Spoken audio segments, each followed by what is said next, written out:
Hey everyone, this is Mia Horror Stories, and the title of today's horror story is I Planted Seeds from an Unknown Packet.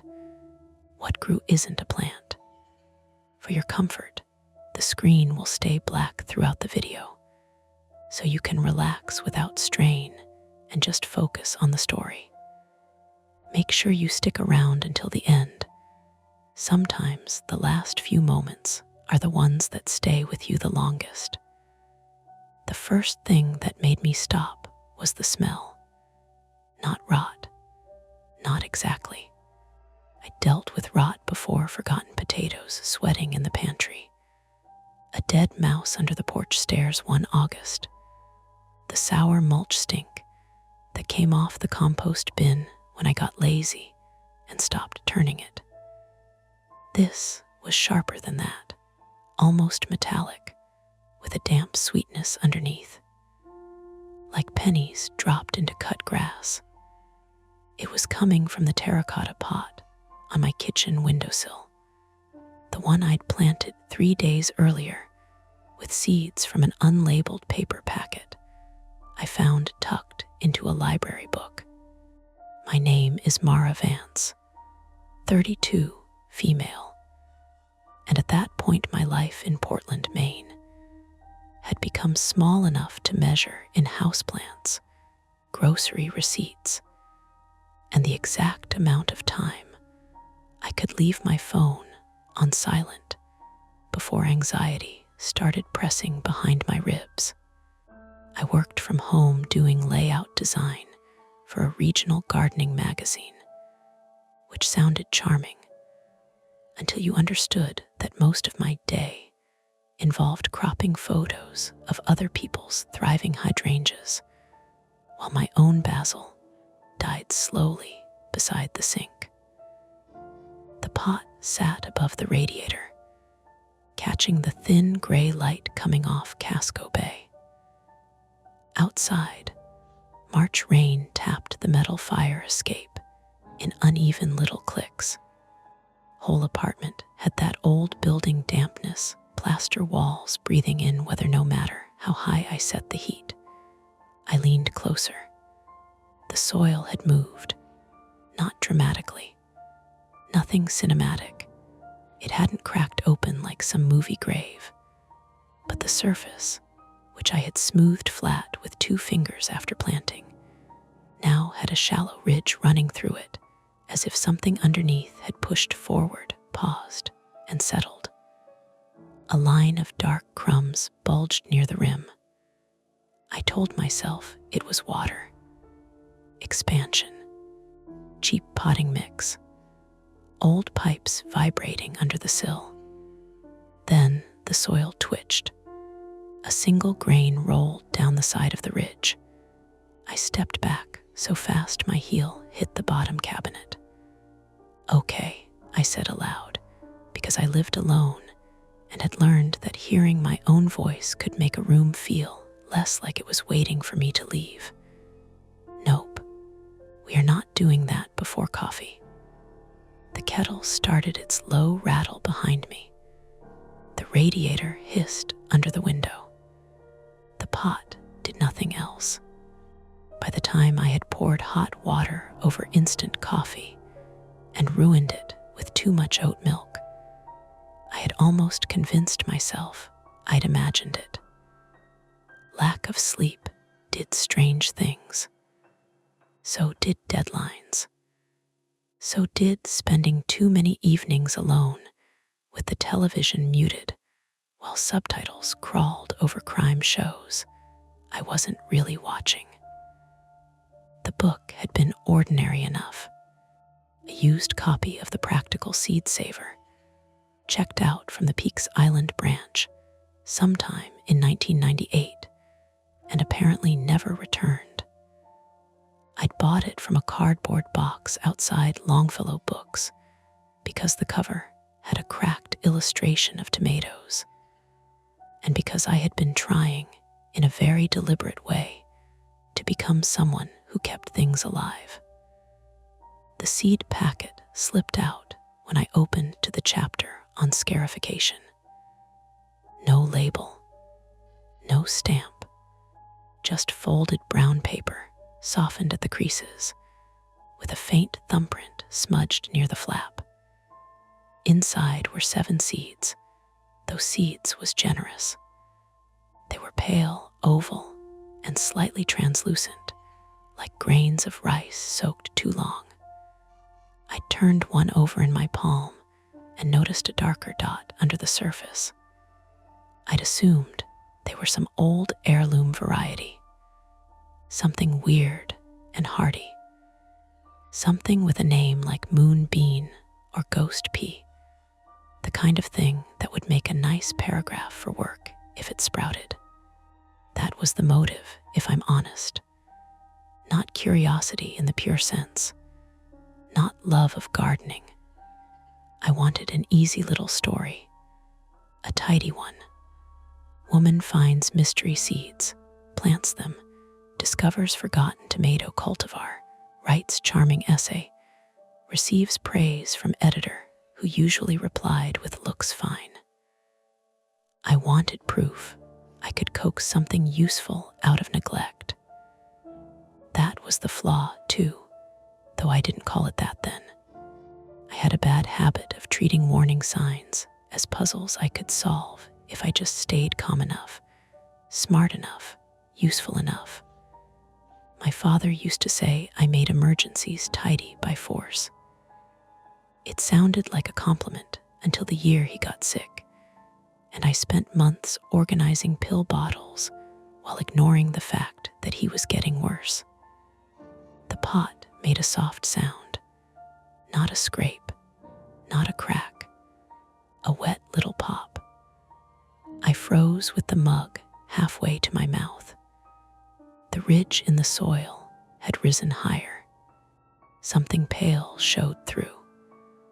My phone buzzed on the counter, and I flinched hard enough to slosh coffee onto my wrist. Damn it. The screen said Lena. I answered without taking my eyes off the pot. Tell me you're calling because you know something about seeds. Lena Ortiz, 34, female, was my downstairs neighbor and the closest thing I had to family within 200 miles. She taught 7th grade science at Lincoln Middle School, wore bright cardigans like armor, and had the practical confidence of someone who could silence a classroom with one eyebrow. She had moved from Providence to Portland after a divorce she only discussed in clean, edited sentences. Lena liked evidence, measurements, things that could be labeled and laminated. What kind of hello is that? She asked. In the background, I heard cabinet doors and her dog's toenails ticking across hardwood. I planted mystery seeds. You did what? From a book. Mara, I know. No, you don't. You never know in advance, that's your brand. The pale bit in the pot glistened. I lowered the mug. Something S sprouting already. That's good, isn't it? It's been 3 days. Depends what it is. It doesn't look green, a pause. Define doesn't look green. White, kind of translucent. That could be a root. Roots go down. Roots go where moisture is. This is coming up. Another pause, longer this time. I could hear Lena's kettle whistling faintly through the phone and below my feet, actually through the floor, which made the apartment feel suddenly thin. Send me a picture, she said. I put the phone on speaker, opened the camera, and leaned toward the windowsill. The lens struggled in the dim morning light. On the screen, the pot looked harmless and domestic. Terracotta, black soil. A crooked thrift store saucer with blue flowers around the edge. Then the pale thing flexed. The motion was small, almost shy, but the camera caught it. I made a sound I'm not proud of. Lena said, "What?" I think it moved. Because you moved the phone. No, send it. I did. Her reply came 10 seconds later, not as a text, but as a sharp exhale over the call. "Mara, that's weird. You're a science teacher. You can't say weird." "I can when I'm off the clock." The kettle clicked off behind me. Rain thickened against the glass. Somewhere in the building, an old pipe knocked twice. I took one step closer, then another, moving like sudden movement might startle whatever was in the soil. The pale growth had emerged a quarter-inch now. It had a rounded end, blunt and moist. No leaves, no split cotyledons, just a smooth nub with a faint gray line running along one side. A root, I told myself again. A fungus, some kind of mushroom. Mushrooms grew fast. Mushrooms looked wrong before they looked like mushrooms. People ate mushrooms. People sold mushrooms at farmers' markets for $18 a pound in little cardboard trays. The nub pulsed, not like a heartbeat. I don't want to overstate it. It simply tightened and relaxed once, the way a worm does when touched. I backed away until my shoulder hit the fridge. "Mara," Lena said, "I'm going to throw it out." "Good. Put a bowl over it first." That made it worse somehow. The fact that she didn't laugh. The fact that her teacher voice had arrived, calm and exact. I pulled open the cabinet under the sink and grabbed yellow dish gloves, the thick kind I used for cleaning the bathroom. The rubber made a squeaking sound as I tugged them over my fingers. Then I took the largest mixing bowl from the drying rack. I held it above the pot. The pale nub went still. For several seconds, nothing happened except the rain and the radiator and my own breathing, which had gotten embarrassingly loud in my ears. Then my doorbell buzzed. The bowl clanged into the sink. "Jesus," Lena said, "that's me. I'm coming up. You're downstairs. I'm not letting you throw away a possible invasive species in your kitchen trash like a raccoon with Wi-Fi." Despite myself, I laughed once. It came out thin. I buzzed her in. While I waited, I kept my distance from the windowsill and stared at the pot like it might explain itself. It did not. The pale thing remained half buried, its blunt tip pointed toward the light. My apartment was on the 3rd floor of a narrow brick building off Congress Street, above a tattoo shop, and across from a bakery that started work at 4 in the morning. On most days, the place smelled faintly of sugar and disinfectant. That morning, the sweetness from downstairs mixed with the metallic damp coming from the pot, and the result sat in the back of my throat like a dirty spoon. Lena knocked twice, then came in with her hood up and rain speckling her glasses. Her dog tried to follow, a barrel-shaped beagle named Pickle, who believed every open door was a moral invitation. "No," Lena said, blocking him with her calf. "You stay." Pickle sneezed in protest from the hall. Lena stepped inside and shut the door. She carried a canvas tote bag printed with a diagram of the water cycle. Of course she did. She took one look at my gloves, the mixing bowl in the sink, and the pot. "That is not a seedling," she said. "Thank you. Very validating. Don't touch it." I wasn't planning to pet it. She moved closer, slowly, then crouched so her face was level with the windowsill. Her glasses slid down her nose. She pushed them back up with one finger. Characters, when they enter your kitchen before 8 in the morning to inspect something wrong in a flower pot, reveal themselves quickly. Lena became all angles and focus, fear tucked away behind procedure. She set her toad on the table and removed a pair of disposable nitrile gloves, a small flashlight, a ruler, and a clear plastic container that had once held soup. "You just have a field kit?" I asked. "I teach 12-year-olds. Preparedness is survival." She clicked on the flashlight and angled it across the soil. The growth shone faintly, not glowed, reflected. The surface was slick, almost membranous. Lena's mouth tightened. "What?" I asked. "I don't know. But you have a face."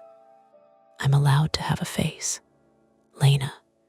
She extended the ruler toward the pot, but didn't touch the growth. "It may be fungal, something like a stinkhorn before it opens, maybe. They can emerge fast." "Do stinkhorns twitch?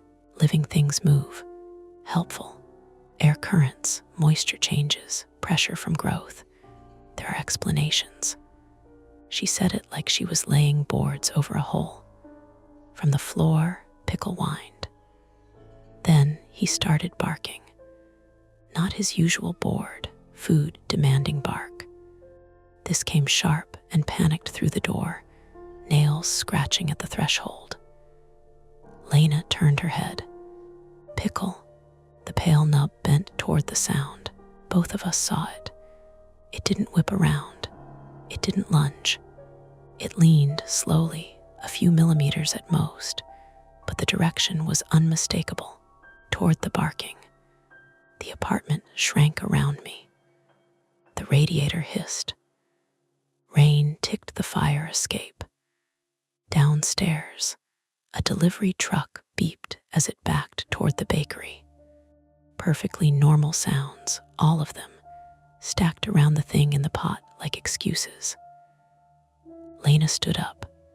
"Bowl," she said. I grabbed it from the sink. "Careful, don't seal it airtight." "Why not? If it's fungal spores, if it's producing gas pressure, if it's something else, I don't want to guess." "Great. Love that category." We placed the mixing bowl upside down over the pot, propping one edge on a wooden spoon so there was a narrow gap for air. The ceramic clinked against terracotta. The smell dulled immediately but did not vanish. Pickle stopped barking. That bothered me more than the barking. Lena opened the apartment door. Pickle stood in the hall with his ears back, staring past her legs at my kitchen. His nose twitched. A low whine worked out of him. "He's not coming in," Lena said. "Smart dog. He once ate half a sock and looked proud of it." I pulled off the yellow gloves and dropped them beside the sink. My hands smelled like rubber and coffee. "So we throw it out." Lena looked at the bowl-covered pot. Outside, tires hissed over wet pavement. A gull cried somewhere beyond the rooftops, that harsh laugh they make when they're fighting over trash. "Not in the trash," she said, "and not down the drain. We don't know what it is." "Then what?" "We document it, call someone." "Who exactly?" "Plant police. Cooperative extension. University of Maine has a plant diagnostic lab. Maybe the state horticulture line. I can email photos." "It moved toward your dog." "I know, so maybe we skip email and go straight to fire." She gave me a look. "We are not setting unknown biological material on fire in a third-floor apartment." I hated that she was right. I hated more that the bowl made a sound, a soft tap from underneath. Once, then again, not loud, not forceful, ceramic against something small and damp. Lena and I stood very still. Tap. The wooden spoon shifted a fraction. "Mara," Lena said quietly, "get your coat." "Why?" "We're taking the whole pot outside." "To where?" "The alley. Open air." "Then I'm calling my friend at the extension office." "You have a friend at the extension office." "I have friends everywhere. I'm pleasant." Tap. The The spoon slid another inch. A dark line appeared in the gap beneath the bowl. Soil, maybe, or something pushing soil ahead of itself. I looked at the rain-streaked window, then at the pot, then at the yellow gloves crumpled beside the sink like shed skin. Every practical part of me understood the next steps. Contain it. Remove it from the apartment. Photograph it. Ask experts. Be calm. Be useful. Make the emergency tidy. But another part of me, the small, honest part that had watched the soil twitch before coffee, wanted to walk out and leave the pot there for someone else to deal with. The bowl tapped again. Lena picked up the soup container in one hand and her phone in the other. Choice time. I swallowed. My throat tasted like pennies. Either we carried the pot downstairs ourselves, in the rain, past my neighbors and Lena's trembling dog, and the bakery workers smoking by the back door, pretending this was just a gross mushroom in a windowsill planter. Or we left it covered in my kitchen until somebody official agreed it was worth being afraid of. Under the bowl, something dragged softly across the ceramic, slow and searching. I reached for my coat. We got the pot halfway down the first flight before the building lost power. Not a dramatic blackout, not the whole city blinking out at once. It was smaller and more irritating than that. The stairwell light over the second floor landing flickered twice, gave a dry little buzz, and went dead. The hum from the hallway heaters cut off. Somewhere below us, the bakery's mixer groaned to a stop mid-spin, followed by a woman shouting, "Are you kidding me?" The emergency light above the exit sign came on, weak and red, barely enough to show the chipped paint on the banister. I was holding the terracotta pot with both hands, yellow dish gloves pulled back on, the upside-down mixing bowl clamped over the top with my thumbs. Lena walked backward in front of me, one hand under the saucer, the other holding her phone flashlight under the bowl's rim so she could see whether anything was leaking out. "Don't stop," she said. "I'm not stopping. The building stopped. Just keep it level." The bowl tapped against my thumbs. Once, then twice. I felt it through the ceramic more than heard it, a dull little pressure like a finger testing a locked door. "Lena, I heard it. You said open air. And we're going to open air. Open air is currently 2 floors away. Then we keep moving." That was Lena's gift and curse. A problem appeared, and she made a hallway through it with her voice. I usually admired that about her. Right then, with rain ticking hard against the stairwell windows, and something shifting under the bowl in my hands, I wanted her to admit we had no idea what we were carrying. The stairwell smelled like wet coats, old plaster, and the faint yeast sugar warmth rising from the bakery below. Under it all, the pot smell had sharpened. Pennies and cut grass, damp soil and something fatty. It seeped from the gap where the wooden spoon kept the bowl from sealing completely. A door opened above us. "Mara," called Mr. Boudreau from the 4th floor. "Power's out." Ellis Boudreau, 68, male, lived upstairs with a radio that played old Red Sox games at a volume meant for a larger house. He was retired from the Portland Public Works Department and walked with a cane after a hip replacement that had healed badly. He was nosy in the way lonely people sometimes become nosy, not maliciously, but because other people's business gave shape to his day. Just a breaker, maybe, I called up, trying to sound normal. The bowl jerked. My grip slipped a fraction. Soil grated against terracotta inside the covered space. Lena's eyes snapped to mine. Level, I'm trying. What are you carrying? Ellis asked. A plant, Lena said quickly. In a bowl, science teacher thing. He made a skeptical noise from above. You folks need help. No, we said together.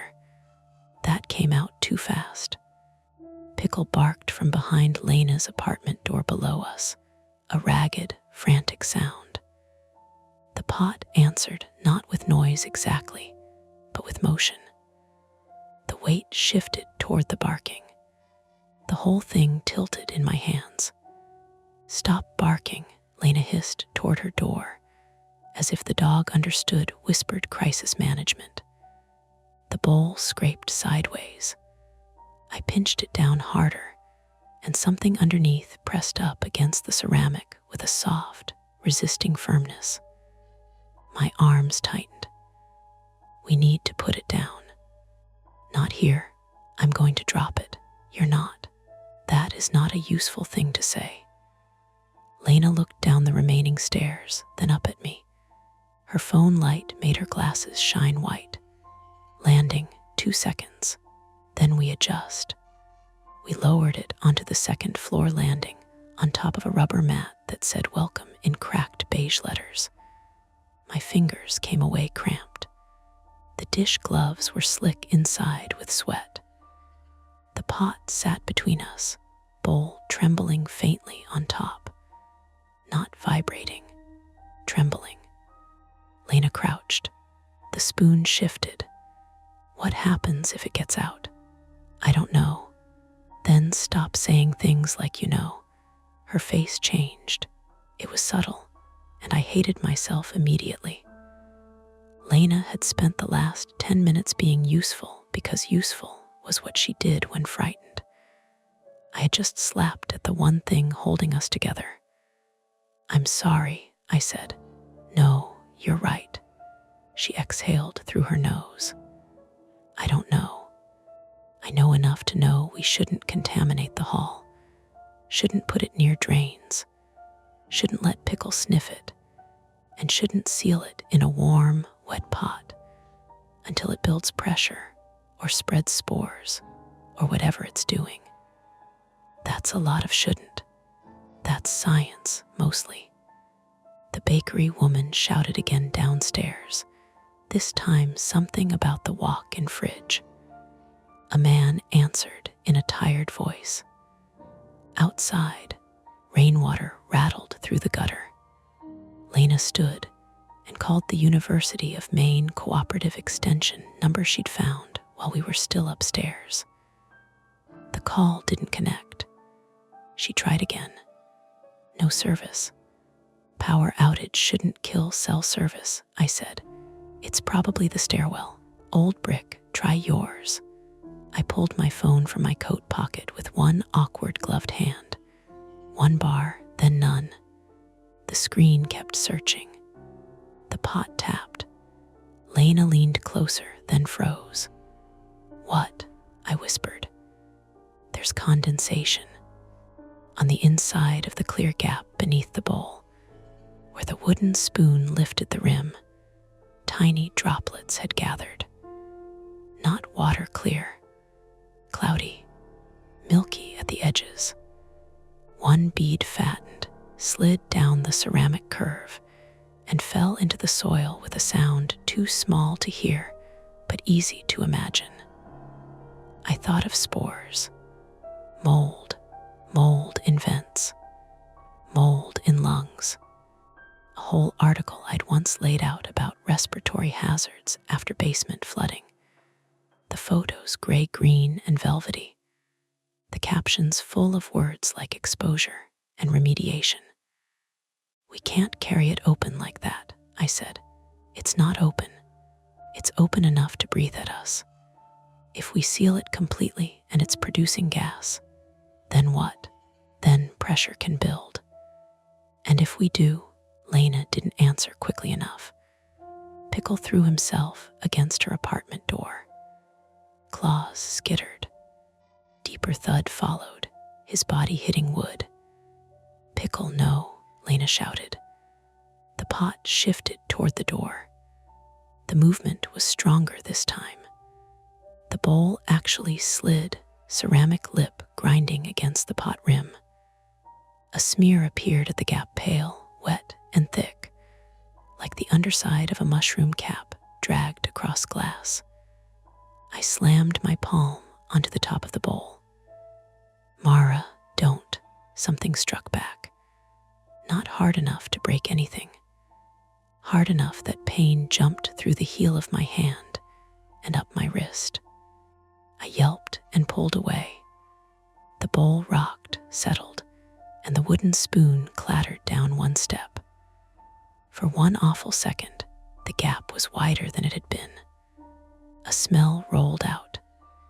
Lena coughed once and covered her mouth with her sleeve. I did the same. My eyes watered immediately. "Okay," she said, voice muffled. "Outside now."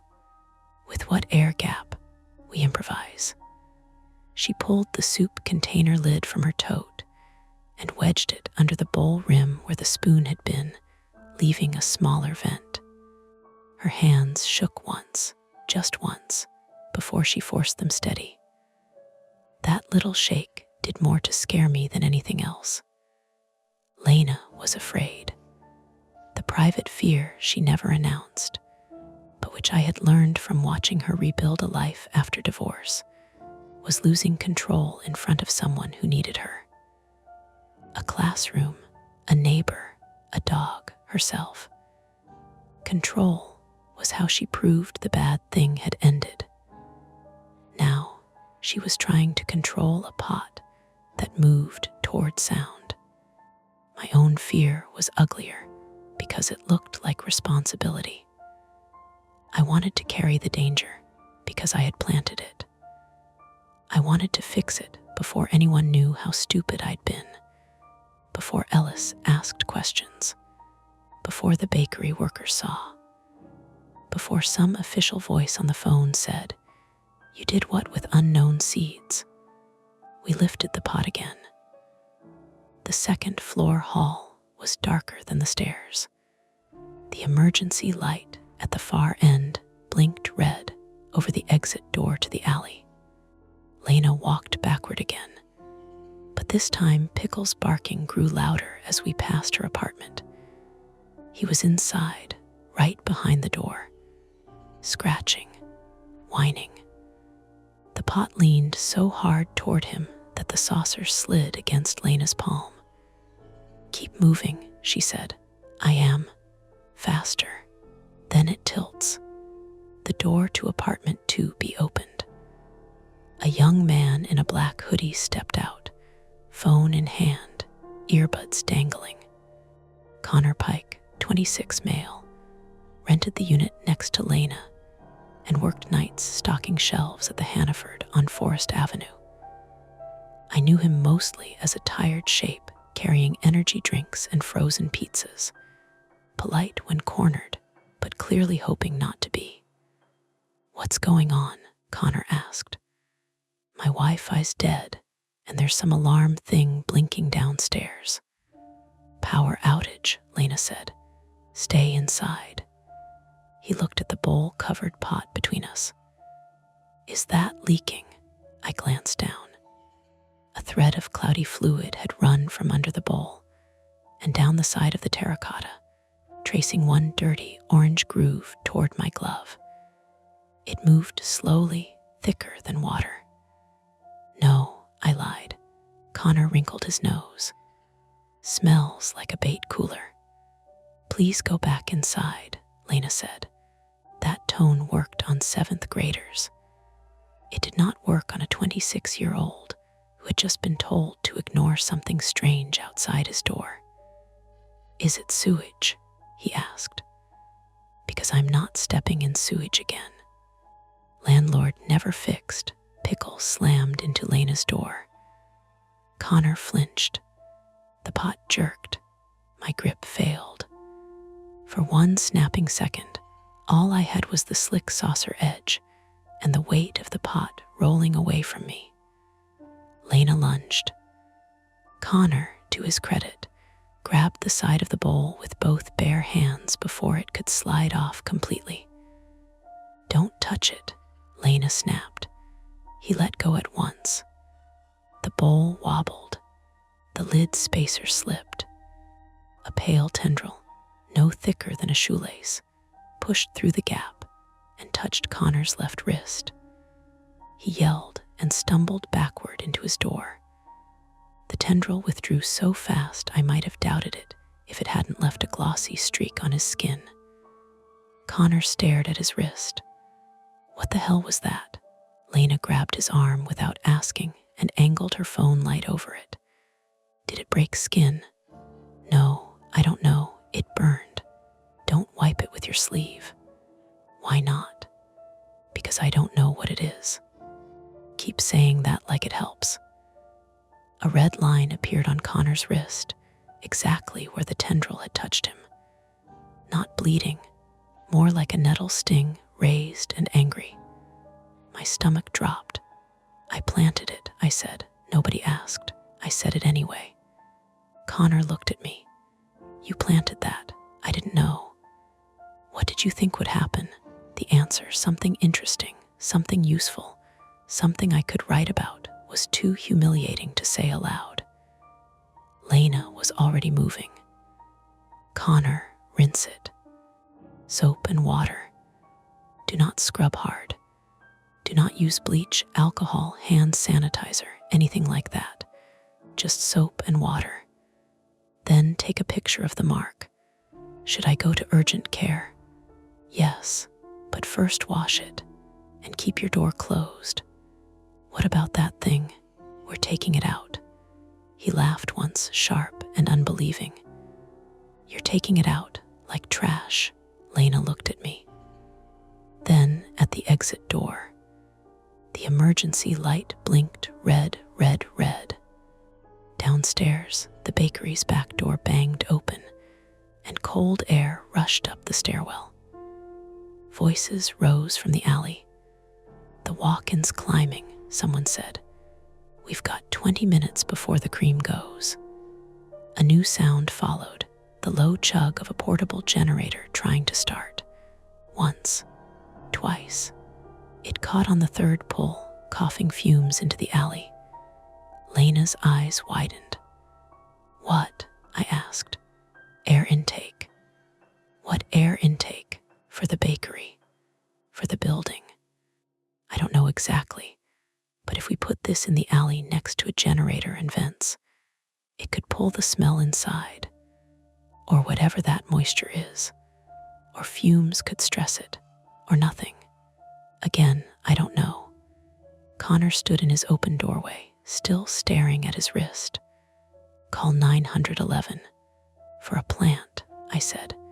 "For a thing that touched me." "It's not a plant," Lena said. We all looked at her. She swallowed. "I mean, I don't think it's behaving like a normal seedling." The phrase "normal seedling" sat in the hallway like a bad joke. My phone finally found one bar. Immediately, messages came in. One from my editor asking if I could send revised page proofs by noon. One weather alert about coastal flooding. One building group text from our landlord, Nina Kessler, 45, female, who owned the property and lived out in Falmouth, where power outages were probably handled by quiet men in branded jackets. NINA. CMP outage in area. Please keep back stair door closed due to generator exhaust. Electrician coming by later. Do not block alley. Bakery has emergency access. Then another. NINA. Also pest control scheduled today for basement traps. Let tech in if he buzzes. Basement traps. A wet smell. Something that moved toward barking. Something that might respond to vibration. I looked at Lena. Pest control is coming. No, I didn't say anything. Made the face you make before you turn a bad idea into a plan. We need a professional who deals with weird infestations. We need a biological containment professional. Pest control is not that. We don't have cell service. The extension office isn't answering. Connor got touched. Pickle is losing his mind. The bakery's generator is filling the alley with exhaust. We can't go outside, and we can't go back upstairs. The pot tapped again, harder, Connor said. Why can't you go back upstairs? Because it was my kitchen. Because I knew if we took it back there, I might put a chair in front of the door and tell myself I'd call someone when the power came back. Because I was good at making fear look like patience. Lena must have seen that. Her voice softened slightly. Mara, this is not your fault in the way you're thinking. I planted unknown seeds from an old book. Yes, that was dumb. Thank you. But dumb isn't the same as malicious. Right now, we need fewer decisions made from shame. That landed harder than Connor's accusation. Another buzz came from the front entry intercom, which was battery-backed and terrible at its job. It crackled through the dark hallway. Pest control, a man's voice said from below. Anybody home? Connor barked a laugh. Universe has jokes. Lena closed her eyes for half a second. The pot shifted toward the intercom crackle. A pale line appeared under the bowl again, thicker this time, testing the space where the soup lid held it open.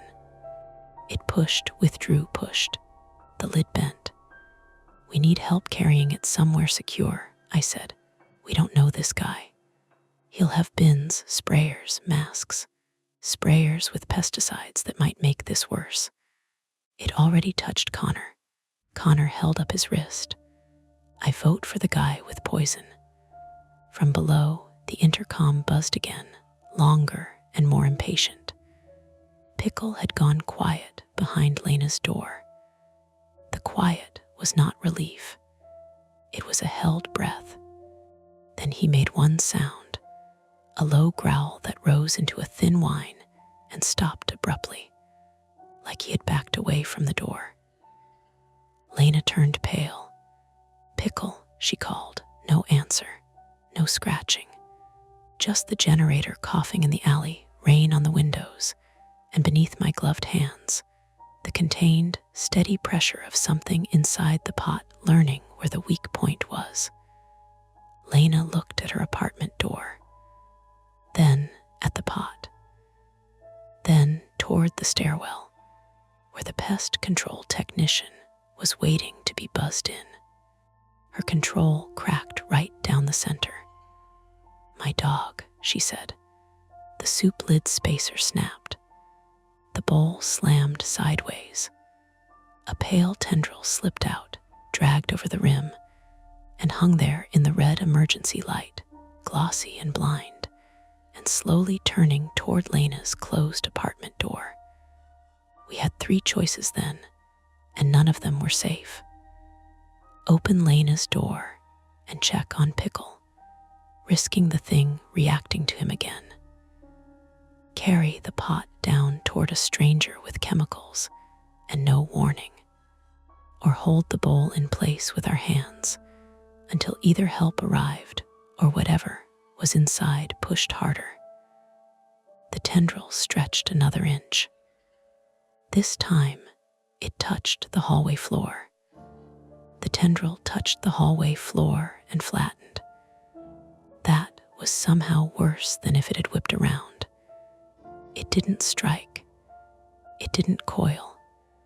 It simply pressed itself against the old pine boards as if testing texture, temperature, maybe vibration. The emergency light washed it red every other second, making it look like a strip of raw shrimp dragged through soil. Bowl, Lena said, Her voice had gone thin. I pushed down with both gloved hands, pinning the mixing bowl against the pot rim, but the ceramic had shifted too far. The tendril was outside now, squeezed through the gap where the soup lid had snapped. If I pressed harder, I'd crush it against the rim. That sounded good until I imagined whatever was inside responding.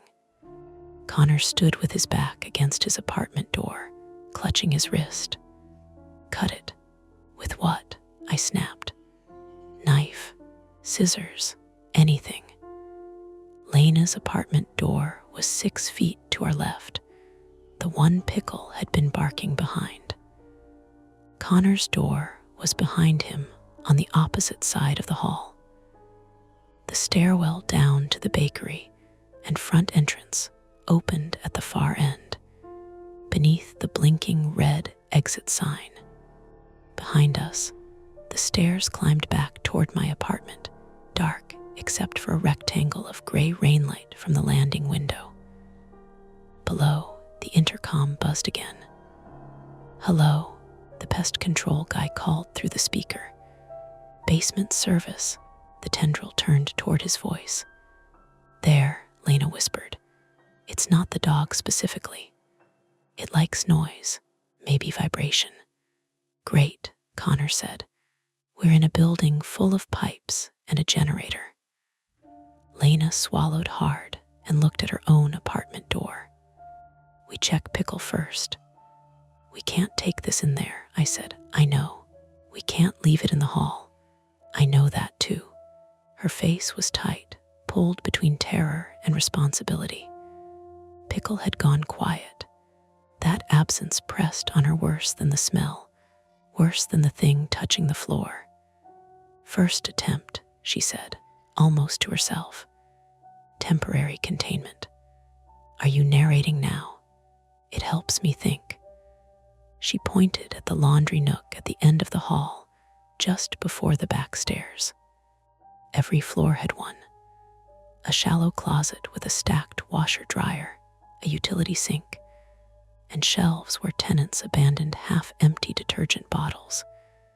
Its door was metal, dented at the bottom from years of being kicked open with laundry baskets. "We get it into the laundry closet," she said. "Shut the door.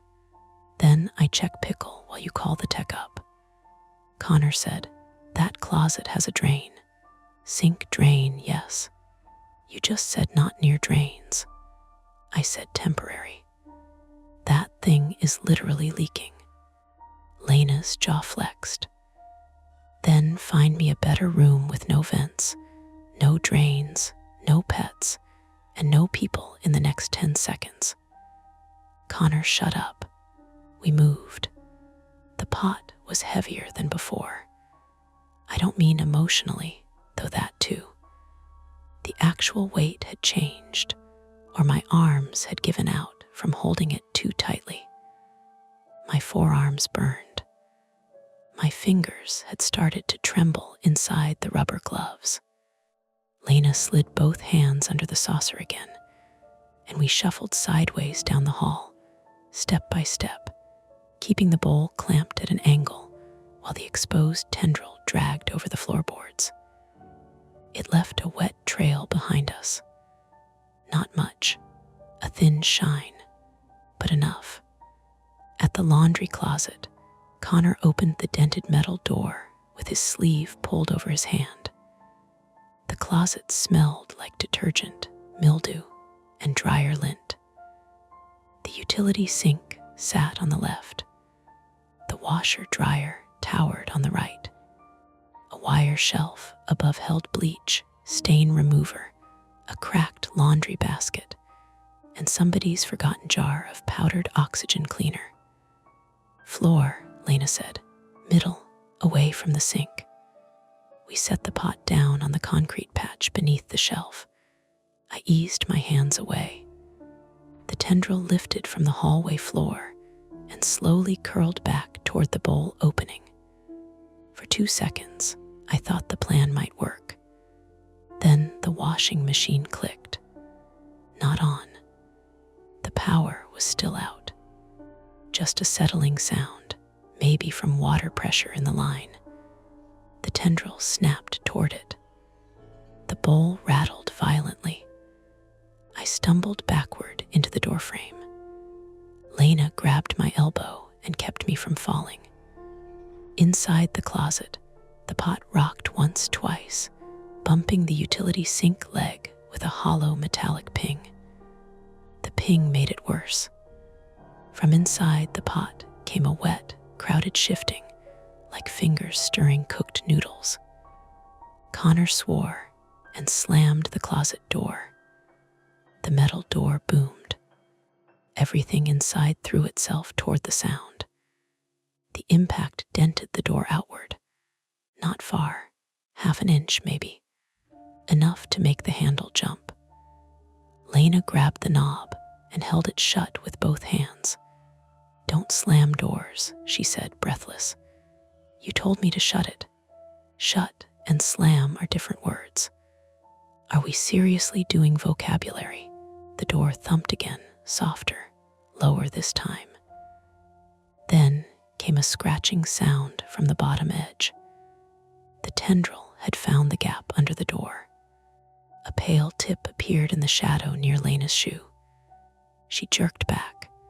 Attempt one failed in less than a minute. "Out," she said.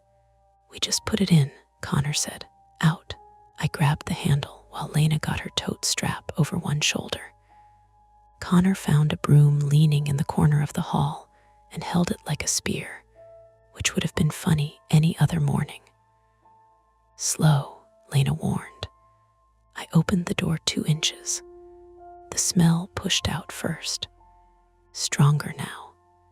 Metallic, wet, and threaded with something like overripe melon.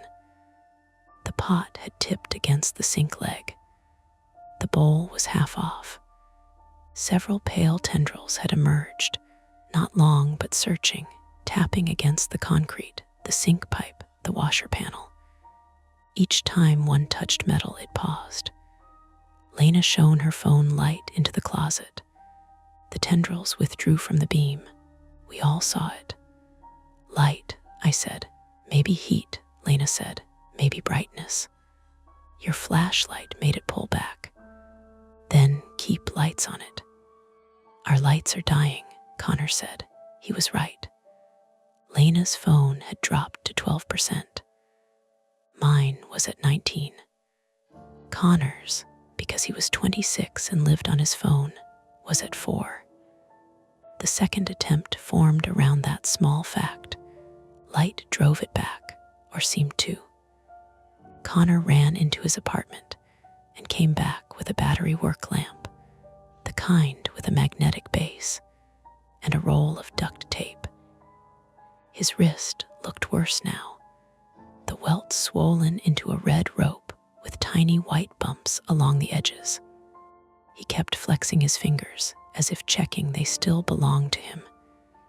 "You need to wash that," Lena said. I did. For how long? I don't know. Until it hurt less. "That is not a unit of time," teacher voice later. We taped the work lamp to the laundry closet shelf and aimed it down. Connor clicked it on. White light flooded the pot. The tendrils recoiled so quickly, the bowl slid back into place with a clack. For one beautiful second, the hallway became practical again. A problem. A method, evidence. Light worked. Light bought distance. "Okay," Lena said. "We keep the lamp on it, call the pest control tech up, have him bring a sealable bin, gloves, maybe a respirator. We do not let him spray anything until we explain." "We're bringing a stranger into this?" I asked. "We already have Connor." "Rude," Connor said. Below us, the intercom buzzed again, then cut off with a burst of static. The work lamp flickered. "No," Connor said. It flickered again. "Battery's old," he said. "I haven't charged it since the last storm. How long do we have?" "I don't know, 10 minutes. 2. It's from Harbor Freight." The light steadied, but dimmed a little at the edges. Lena looked down the stairwell toward the front entrance. Mara, go get the pest control guy. Bring him up to the second floor landing.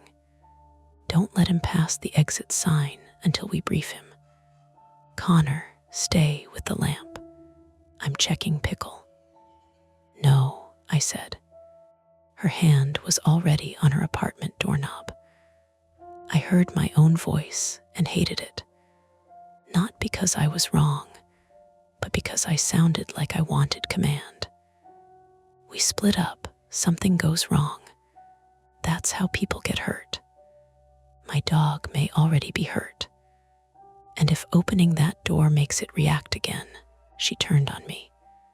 He's my dog. I know. No, you don't. You planted this thing, and I am trying very hard not to make that the only fact in the room. But Pickle is behind that door because I came upstairs to help you. There it was. Not cruel, true enough to land. The work lamp hummed quietly in the closet. Under its beam, the bowl sat still on the pot, but the terracotta seeped cloudy fluid down one side. A drop reached the concrete floor and spread into a small opaque bead. Connor said, more gently than I expected, check the dog. I'll watch the thing. Lena opened her door. Pickle lay 10 feet inside her apartment, in the narrow entry hall between the coat hooks and the kitchen. He was on his belly, ears back, eyes open, breathing fast. Not dead, not even unconscious, just frozen with fear. His front paws braced against the floor as if he had been trying to crawl backward. Oh, baby, Lena whispered. That was the misdirection. For half a second, with the dark apartment behind him and his body low to the floor, I thought something had gotten to him. I thought the tendril had reached under the door, found him, wrapped around his muzzle. My mind supplied all of it before my eyes caught up. Then Pickle sneezed.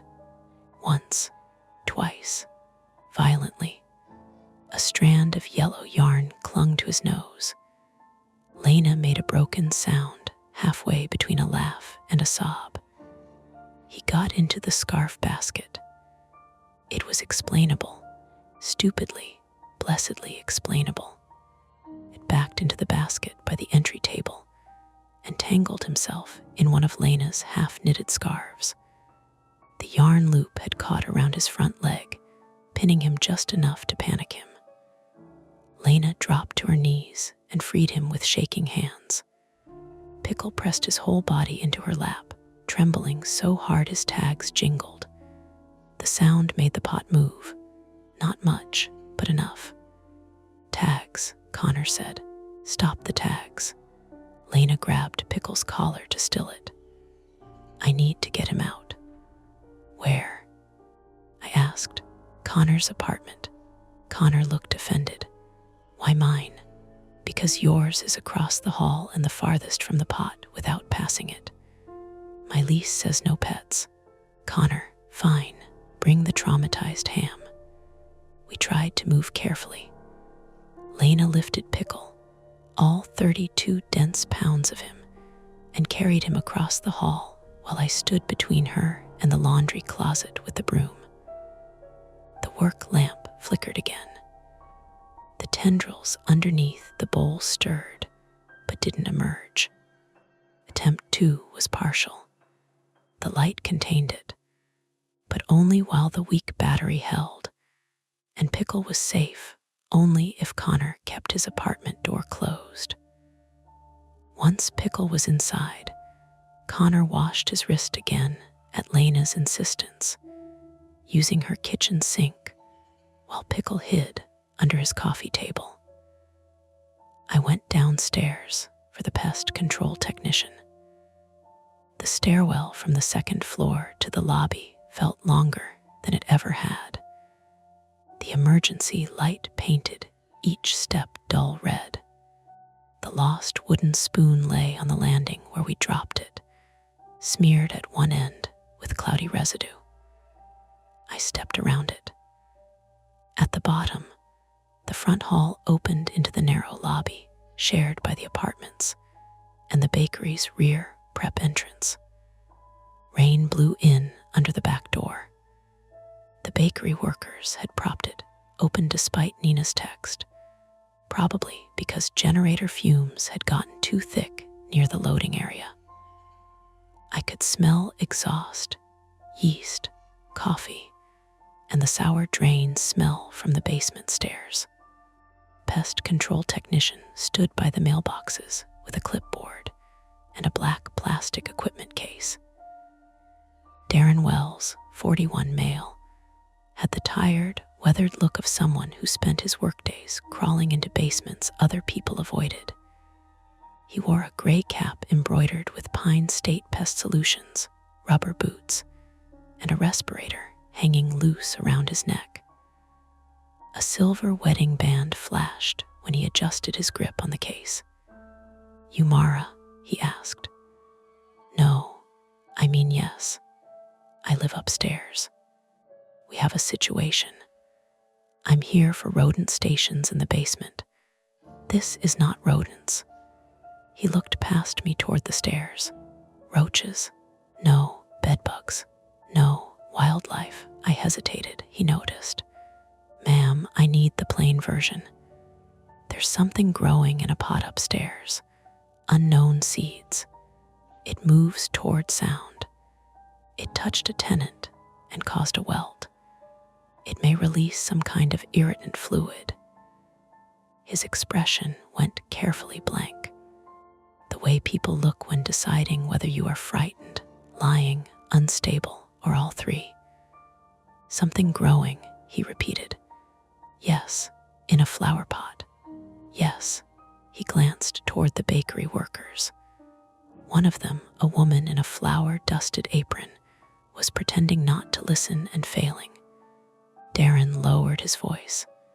"Have you called poison control, fire department?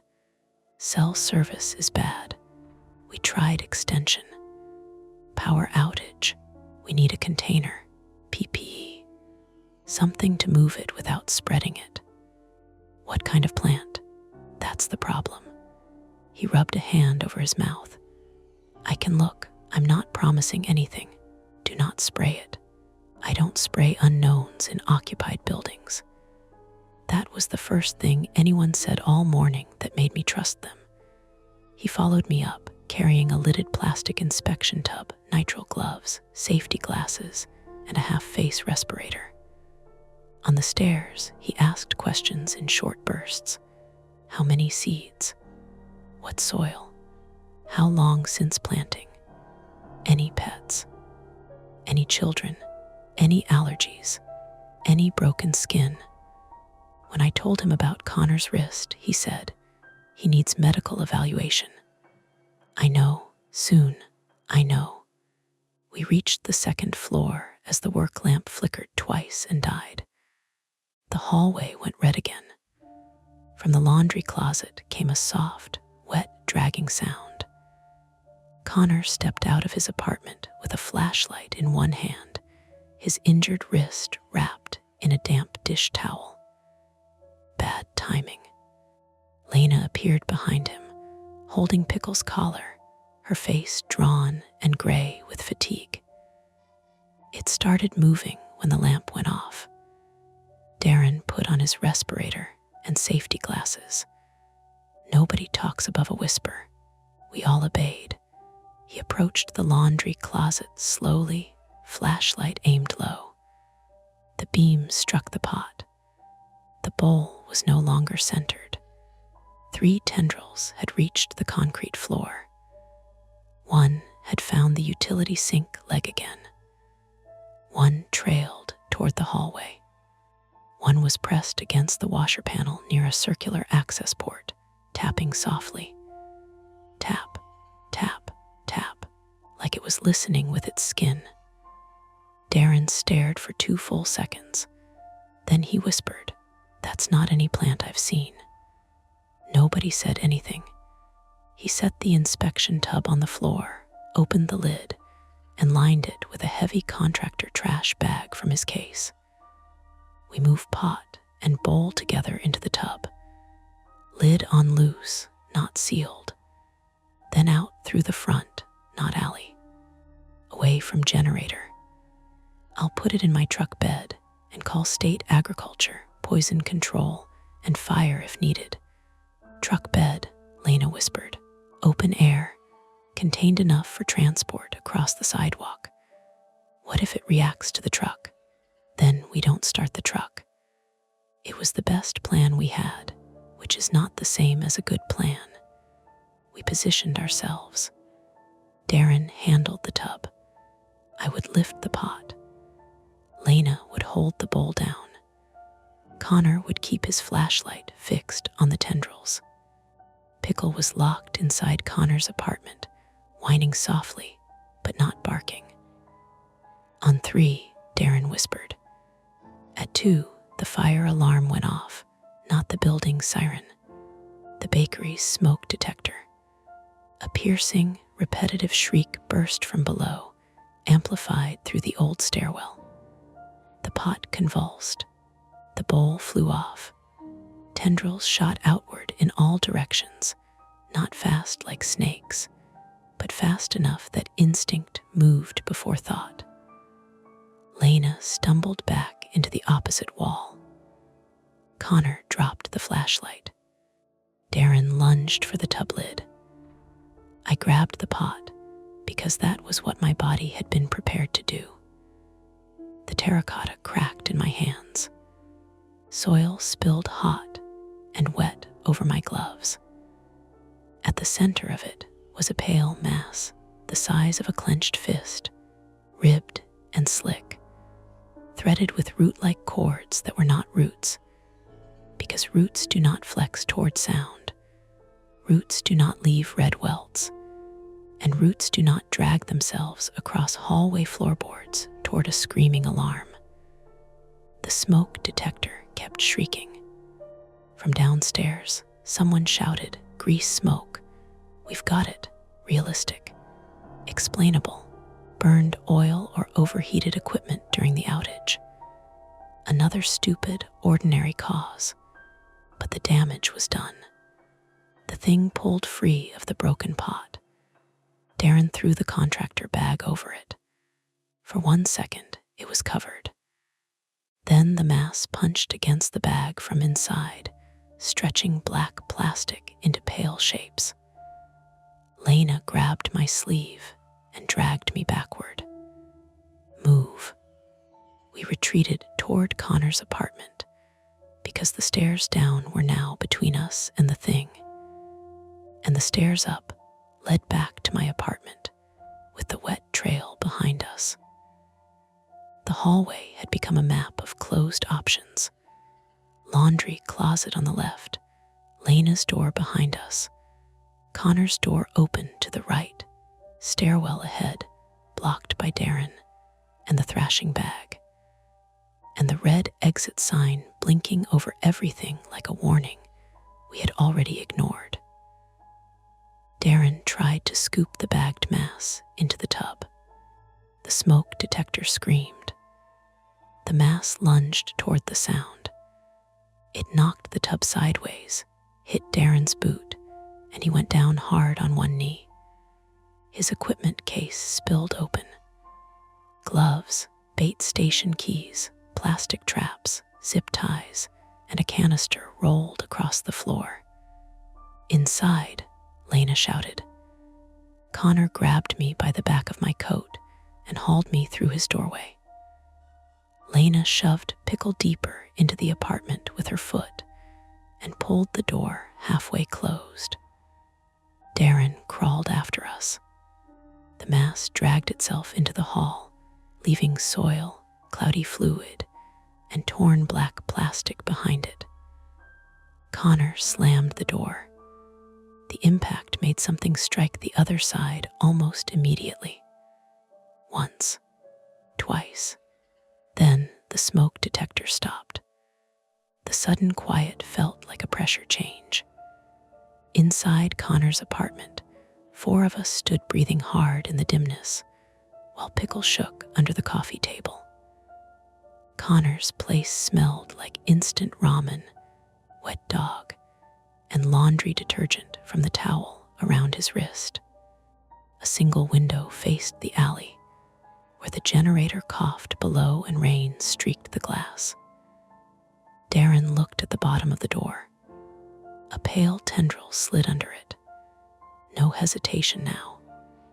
It pushed into the apartment, blind and searching, drawn by our breathing, our shifting feet, Pickle's trembling collar tags, maybe all of it.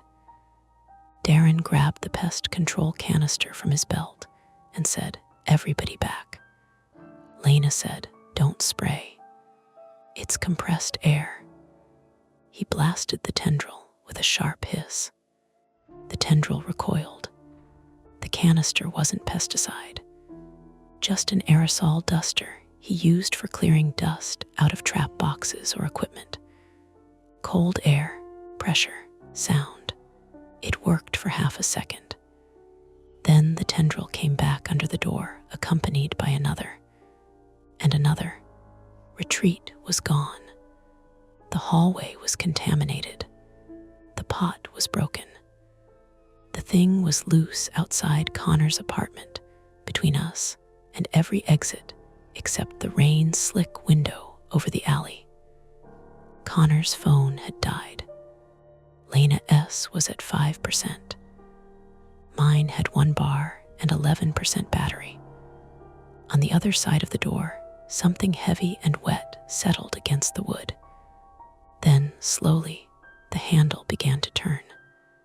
The handle turned halfway before Darren hit it with his shoulder. "Lock," he said. Connor fumbled behind him, slapped the deadbolt, missed, swore, and slapped again. The bolt slid home with a heavy click. The handle stopped moving. For 1 second, all we heard was breathing. Mine. Lena S. Connor S. Darren's through the respirator. Pickle's rapid panting under the coffee table. Then something scraped along the bottom of the door. The first tendril had come in under the gap and lay on Connor's entry mat, pale and wet, feeling its way across the fibers. Another pushed in beside it, thinner, twitching at the tip. They moved like roots in time-lapse, except time-lapse had been sped up and dropped in our laps while the power was out, and no one official knew enough to help us. "Back," Darren said. We backed up because his voice had that flat worksite authority people obey before thinking. Connor's apartment was narrow, a railroad-style 1-bedroom. Front door into living room, kitchenette to the left, hallway to the bathroom and bedroom straight back. The one window in the living room faced the alley. Rain streaked it. Below, the bakery generator coughed and thumped beside the dumpsters, throwing exhaust up in damp waves. The fire escape ladder ran past the window, bolted to the brick outside, slick with rain. No balcony. No easy way down unless we climbed. I looked at Pickle under the coffee table. His collar tags trembled with each breath, tiny metal clicks. The tendrils turned toward the sound. "Collar," I said. Lena dropped to her knees so fast one kneecap cracked against the floor. Pickle flinched, and the tags jingled harder. "Easy," she whispered, hands shaking at his neck. "Baby, easy." The tendrils stretched farther into the room. Darren aimed the aerosol duster and blasted them again. Hiss. They recoiled, curling back toward the door. Only a foot, not enough. The canister frosted white around the nozzle. "That buys seconds," he said. "Then we use seconds," Lena said. Her voice was no longer thin. It had gone brittle, sharp enough to cut with. She unclipped Pickle's collar and tossed it toward the kitchen sink. It landed with a metallic clatter. tendrils snapped toward the sound. All of them. The door shuddered. Connor grabbed my arm. "Why did you throw it?" "To move the target," Lena said. The tendrils dragged across the mat toward the kitchen, following the last vibration or the smell of the dog or the metal. I couldn't tell anymore. The truth was worse than not knowing. The thing didn't need to be intelligent to be dangerous. A wasp wasn't intelligent. Mold wasn't intelligent. Bacteria weren't intelligent. A trap didn't have to understand you to close. Darren looked around Connor's living room. His eyes landed on the window, then the kitchen, then the towel around Connor's wrist. "What do we have?" he asked. "Nothing," Connor said. "I have nothing useful. I rent. I own one pan." "You have cleaning supplies under the sink. Bleach, probably," Lena snapped. "No mixing chemicals.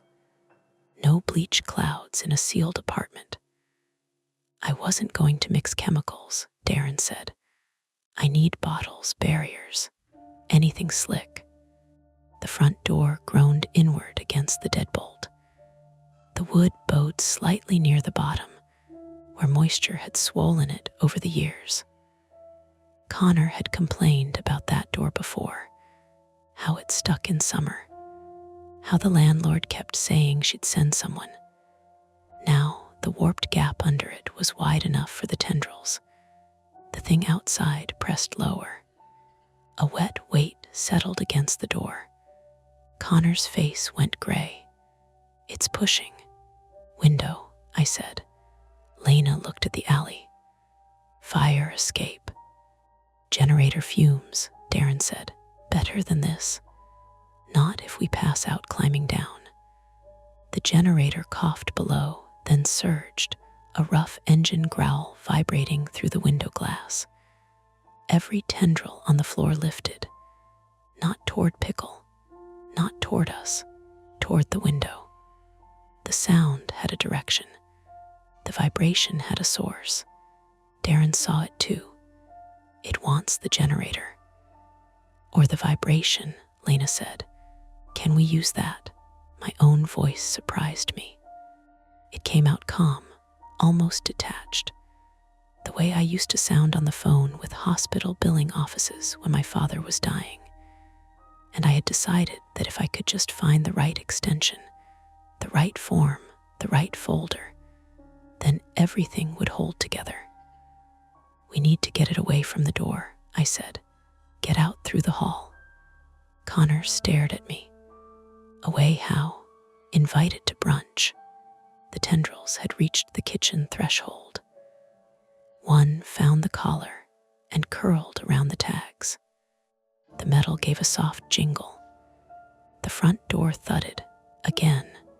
The deadbolt held, but the doorframe creaked. Lena looked at the kitchen sink. "Sound lure." "What?" Connor said. "Sound lure, like you said. We moved the target." "With what?" She pointed at the collar. "That, metal, phone alarms, anything noisy." "My phone's dead," Connor said. "Mine has 5%, Lena said. "Mine has 11, I said. Darren lifted his equipment bag from where he had dragged it inside. "I've got bait station keys, zip ties, respirator straps, flashlight, duster, contractor bags. No miracle." "Miracles are not realistic anyway," Connor said, voice shaking. The doorframe cracked at the lower hinge. A splinter popped free and skittered across the floor. Pickle whimpered. The tendrils turned back toward him. "No," Lena said. She scooped Pickle from under the coffee table and carried him into the bedroom. He struggled once, then went limp with fear. She shut the bedroom door and shoved Connor's laundry hamper against it. A towel lay on the bathroom floor nearby. She grabbed it and stuffed it under the bedroom door gap. "Keep him quiet," Darren said. "I'm trying." Trying was all any of us had. shuddered harder. The tendrils spread across the living room now, 6 or 7 of them, some thin as cords, one thick as my thumb. They left cloudy streaks on the floorboards. One brushed the leg of Connor's coffee table and paused there, pressing against the wood as if measuring it. A thought clicked into place. "Not wood," I said. Lena looked over. "What?" The tendrils pause on metal, sink leg, washer panel, collar tags, door handle. They react to metal vibrations. They ignored the coffee table. Connor laughed under his breath, almost hysterical. "Great, it's picky." Darren nodded once. "Generator is metal. Pipes are metal. Alarm housing. Tags. Could be sensing vibration through conductive surfaces. Could be attracted to mineral content. Could be nonsense." "Good enough," Lena said. "We lure it with metal." "With what?" Connor demanded. Darren dumped his remaining gear onto the couch. A bundle of zip ties, a small lead flashlight, a ring of metal trap keys, 2 unused snap traps still in plastic, safety glasses, a roll of heavy black bags, his respirator case, the aerosol duster, almost empty. Connor opened a drawer and pulled out a handful of utensils. Forks, spoons, 1 large kitchen knife. "Not the knife," Lena said. "I'm not going to stab the nightmare plant. You'll miss and cut your hand." He looked at his swollen wrist, then put the knife down. The doorframe cracked again. The lower hinge pulled a 1/4 inch from the jamb. Darren grabbed the trap keys and tied them to Pickle's collar with 2 zip ties. Then he tied that to the end of Connor's broom. "A pole," he said. "We draw it toward the window." "And then?" I asked. He looked at the rain-streaked glass. "Then we get it outside." "No," Lena said. "That releases it. It's already released. Into Portland. Into a controlled area with rain, open air, and away from people. The bakery workers are below. Then we don't drop it on them." The thing hit the door again. Hard, the bottom hinge tore loose. The door stayed upright only because of the deadbolt and top hinge. Clipped thoughts. No time. Move. Decide. Breathe later. Darren handed me the broom. "Why me?" I asked. "You're already wearing the dish gloves." That was a terrible reason and also the best available. I took the broom. The collar and keys dangled from the end, trembling. My hands cramped around the wooden handle. "Stand by the window," Darren said. "Not in front of it, to the side. Connor, open it when I say. Lena, keep the bedroom door blocked. If it goes for the dog, yell and throw something metal toward the sink. Mara, keep the keys moving. Slow, don't yank." "You've done this before?" Connor asked. Darren looked at him. "I remove raccoons from crawl spaces." "Same thing, basically." "No." The door gave another splintering crack. I extended the broom toward the center of the room and shook it once. The keys jingled. Every tendril lifted. My mouth went dry. "Hi," I whispered stupidly. The thick tendril turned first, then the others. They dragged away from the bedroom door, away from Pickle, away from the broken front door, toward the keys. "Good," Lena said quietly. "That's good." The word good felt fragile. I took a slow step backward toward the window. The tendrils followed. Behind the door, the main mass shifted. We could hear it now, a wet, muscular drag against the hallway floor. It had used the pot's soil like a body, or a shell, or a nest. Now it was learning the apartment by touch. The front door sagged another inch. Connor unlocked the window and shoved upward. It stuck. Of course it stuck. Old building, swollen wood, paint sealed from years of lazy maintenance. "Connor," Darren said, "I'm trying." "Harder." Connor planted his good hand under the sash and pushed. His injured wrist shook at his side. The welt had spread past the towel, red lines branching up toward his thumb. "Move," Lena said. She left the bedroom door, crossed to the window, and shoved with both palms beside Connor's. The sash groaned. Nothing. The keys jingled as my arms trembled. The tendrils stretched closer. One reached the coffee table, found a metal screw under the leg, and clung there briefly before letting go. The front door split near the bottom. A pale mass pressed through the broken gap. Not the whole thing, part of it, ribbed, slick, soil clinging to it in black clumps. I couldn't keep my eyes off it. Darren noticed. "Keys, Mara." I shook the broom. Jingle. The tendrils reoriented. The main mass squeezed farther through the door gap, drawn toward the sound. The wood scraped against its surface, shaving off pale film that stuck to the splinters. Connor and Lena shoved the window again. It moved half an inch. Rain blew in. The generator roared below. The mass pulsed toward the sound. The broom jerked in my hands as the thick tendril wrapped around the collar. I held on. The sudden pull wrenched my shoulder. Pain flashed hot down my arm. "Mara," Lena shouted. "Window."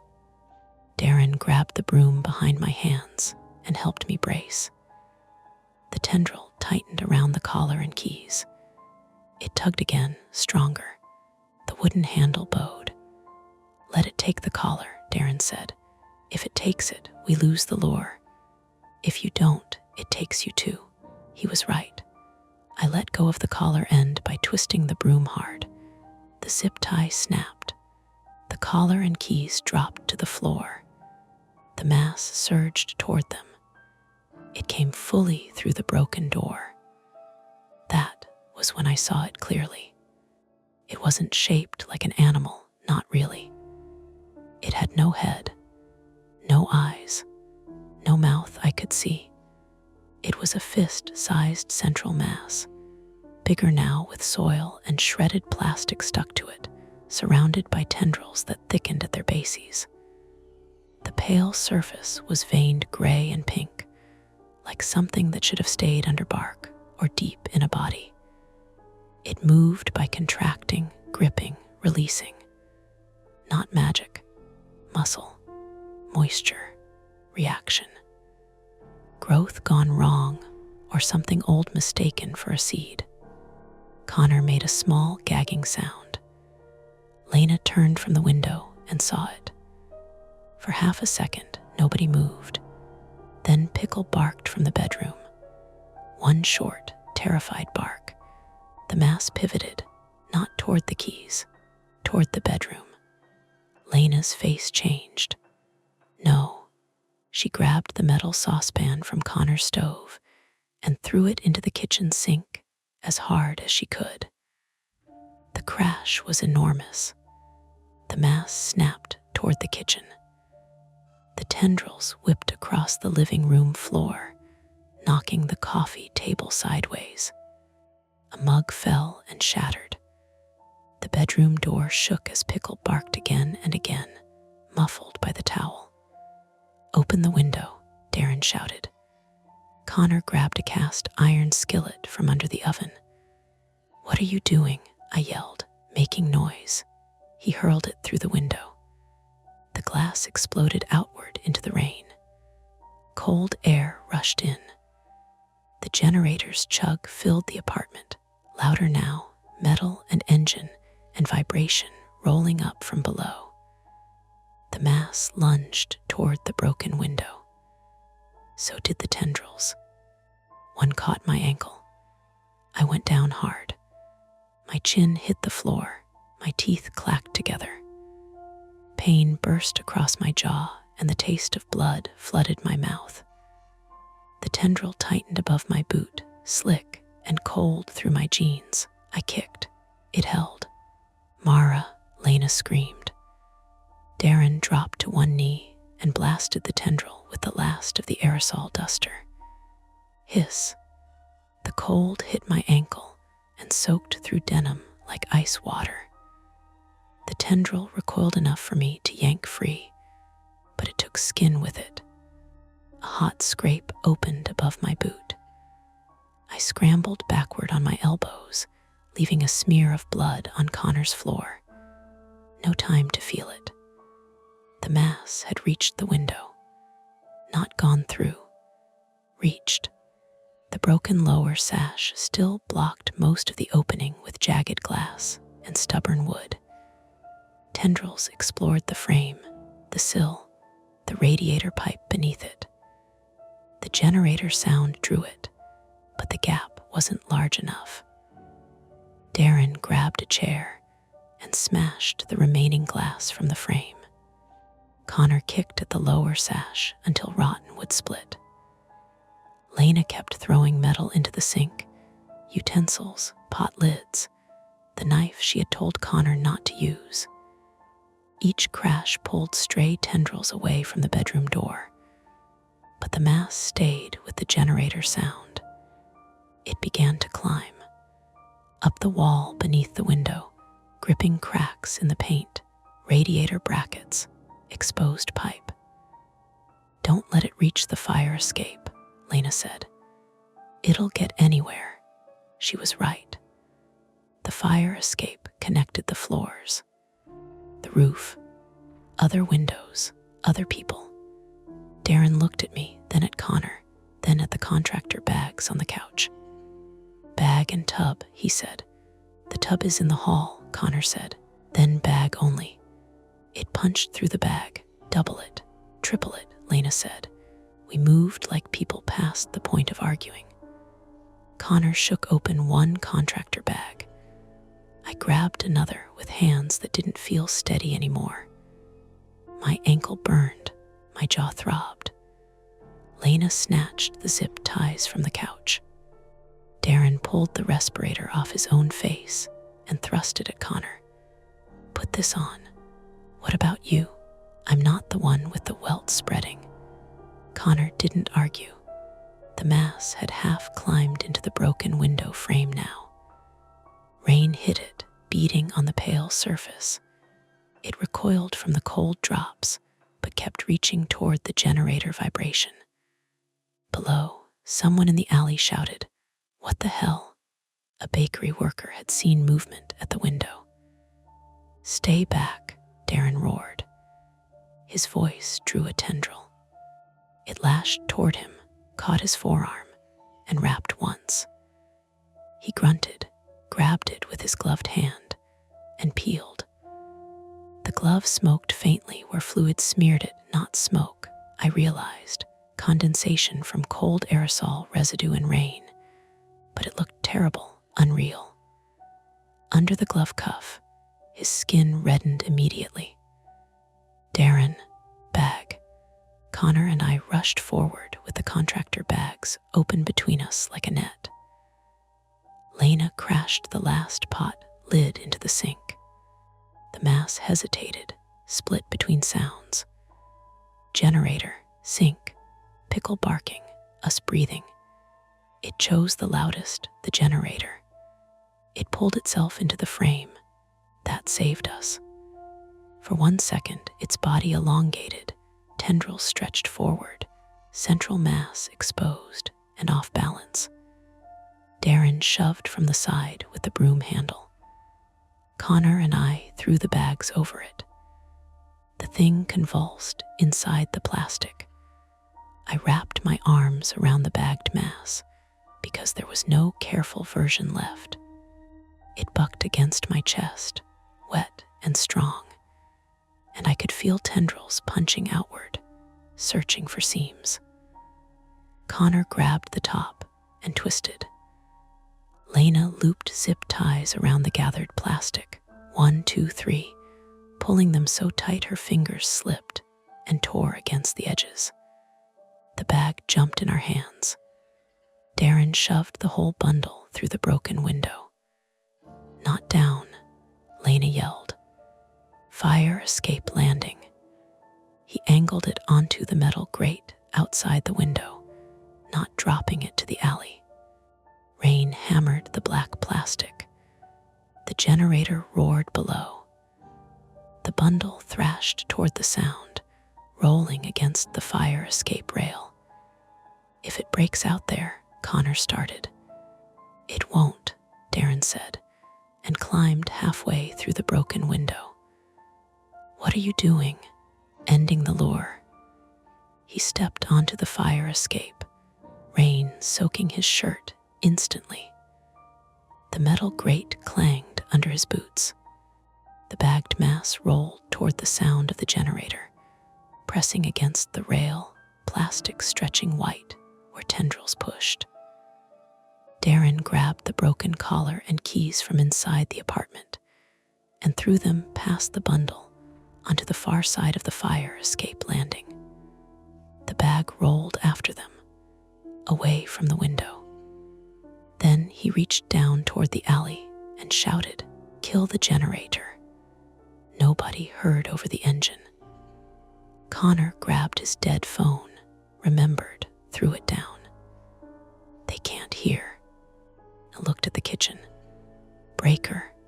No power. The generator itself," Darren shouted from outside. "Manual switch." He started down the fire escape. The bag moved after the keys, but the generator's vibration pulled it toward the rail. The plastic was tearing. Pale tips poked through.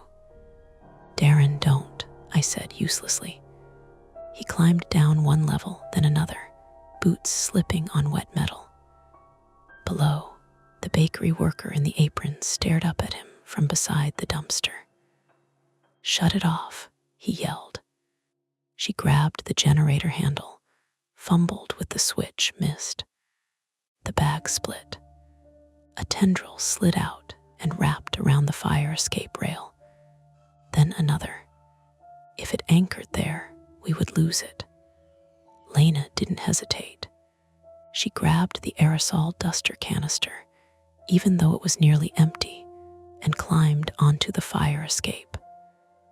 "Lena," I shouted. She crawled out on hands and knees because the grate was slick. Rain plastered her hair to her face. She reached the bag just as the first tendril found the rail bolt. Pickle barked inside the bedroom. The tendril twitched toward the apartment. Lena blasted it with the last hiss of cold air. Barely anything came out, but it was enough. The tendril recoiled from the rail. Down below, the generator cut off. The sudden absence of engine vibration hit like a dropped curtain. The bagged mass went still. Not dead, still. Rain pattered on plastic. Water ran along the fire escape and dripped into the alley. The bakery worker backed away, both hands over her mouth. Darren climbed back up slowly, one hand pressed to his forearm. "Now," he said, "before it picks another target." Together, he and Lena dragged the triple-bagged mass back through the broken window, not into the apartment, but onto a flattened contractor bag spread across the sill. Connor and I held the inner plastic closed, while Darren wrapped zip ties around every place the bag had torn.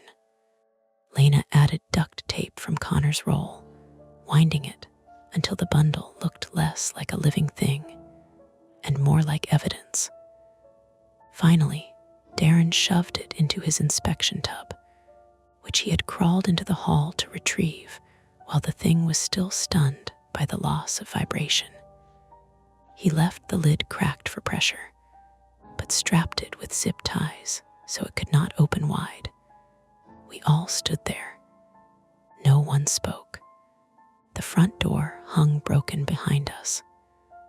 The hallway beyond was streaked with soil and cloudy fluid. Connor's living room was wrecked. Broken glass glittered on the floor. Rain blew through the shattered window. My ankle bled into my sock. Connor's wrist had swollen so badly, his fingers looked tight and shiny. Darren's forearm was red where the tendril had touched him. Lena's hands shook uncontrollably now that there was nothing immediate for them to do. Pickle whined from the bedroom. Lena went to him and sat on the floor with her back against the door, not opening it yet, just pressing one hand to the wood. The tub on the floor gave one soft tap. Everyone turned. Tap, then nothing. Darren picked up the tub carefully, keeping it level and away from his body. "I'm calling fire, poison control, and state agriculture from the street," he said. His voice was hoarse. "Nobody touches the residue. Nobody goes barefoot. Nobody cleans anything. Connor, you're going to urgent care. Mara, you too." I nodded, though my eyes had fixed on the windowsill.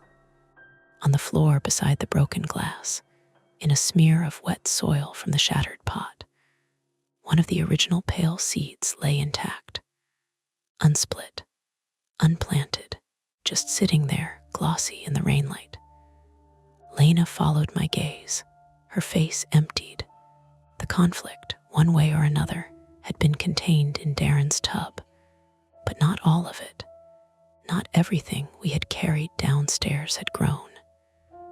The intact seed near the broken window was the thing none of us wanted to pick up. We all saw it. That was the problem.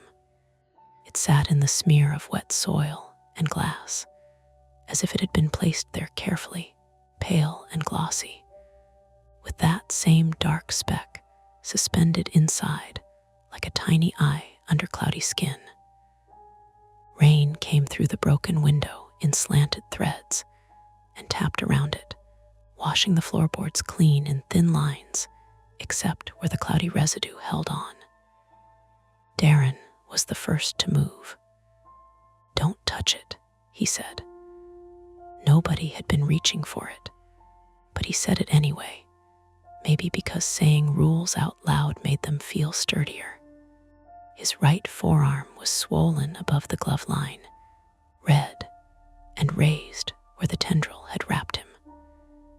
Connor sat on the floor with his back against the couch, holding his injured wrist against his chest. Lena stood by the bedroom door, with Pickle pressed against her shins, one hand locked in the loose fur at the back of his neck. I was near the window, sitting because my ankle had finally convinced the rest of me that standing was optional. The seed did not move. That almost made it worse. Darren used 2 pieces of cardboard from Connor's recycling bin, sliding one under the seed and folding the other over it without pinching. Then he put the whole thing into a clean plastic food container from Connor's sink, snapped the lid shut, and wrapped it in tape until the container looked like someone had tried to mail leftovers to a bomb squad. "Evidence," he said. That word changed the room. Not specimen, not sample, evidence. Within 15 minutes, the building had voices in it again. Real voices. Heavy boots on stairs. Radios crackling. The power was still out, but the hallway filled with flashlight beams and people who carried authority like equipment. Portland Fire arrived first, then EMS, then 2 police officers who looked irritated until they saw the hallway floor. After that, nobody looked irritated. A firefighter in a navy rain jacket stood at Connor's broken door, staring at the cloudy streaks The torn contractor bag, the cracked pot, and the dents in the laundry closet door. "Nobody steps in that," he said. Another firefighter repeated it down the stairs. "Nobody steps in the residue." The phrase traveled through the building. Residue. That was what they called it because they didn't know what else to call it. My name is Mara Vance, and this is the part people never get right in stories about frightening things. They think the aftermath starts when the danger ends. It doesn't. The aftermath starts when strangers arrive and ask you to describe, in order, the stupidest choices you made before breakfast. A paramedic named Tessa Grant, 29, female, crouched in front of me with blue gloves and a calm, tired face. She asked me what hurt. I said my ankle and jaw. She told me to open my mouth, then tilt my head, then follow her finger with my eyes. Her radio clicked at her shoulder while rain blew through Connor's window and made the curtains slap wetly against the wall. "Did you lose consciousness?" she asked. "No." "Any nausea?" "No." "Any trouble breathing?" "No." "You got exposed to the fluid?" "My jeans did. Maybe my ankle." She cut the denim above my boot with shears, which felt rude and intimate at the same time. The skin underneath was scraped open in a raw crescent. Not deep enough to show anything terrible, but angry, already swelling at the edges. She irrigated it with sterile saline. The cold water made me grip the couch so hard my fingers cramped. Connor hissed from across the room as another medic examined his wrist. "Don't be brave," Lena told him. "I'm not," he said. "I'm being extremely honest about how much this sucks." That made Pickle lift his head.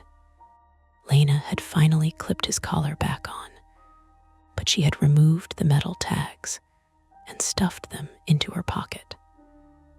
The collar sat strangely bare around his neck.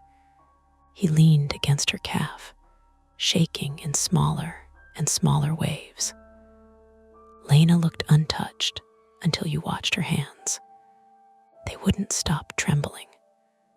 A police officer took our first statements separately in Connor's bedroom because it was the only room that wasn't streaked with fluid or full of broken glass. Officer Brian Havel, 46 male, had broad shoulders, rain on his shaved head, and the practiced patience of someone who had heard every version of "I know how this sounds." He did not laugh. He did not accuse us of being high. He did keep asking where the seeds came from. "The book," I said. "What book?" "The Practical Seed Saver. You planted seeds from an unknown packet inside a used book." "Yes." "Why?" There was no good answer. I gave him the honest one. I thought it would be interesting. His pen paused. Then he wrote that down. Lena, when it was her turn, gave him times, sequence, observations. She said unknown biological material instead of thing. She said tactile response to vibration instead of it listened. She said possible contact, dermatitis, or chemical irritation. While Connor sat in the living room with his wrist swelling under a cold pack, and Darren kept flexing his hand like he was checking whether it still obeyed. Darren called his supervisor, then poison control, then someone at the Maine Department of Agriculture, Conservation and Forestry, and then repeated the whole story in shorter and shorter versions until the words sounded worn out. The zip-tied inspection tub stayed on the second floor landing inside a larger fire department containment bin. Nobody opened it.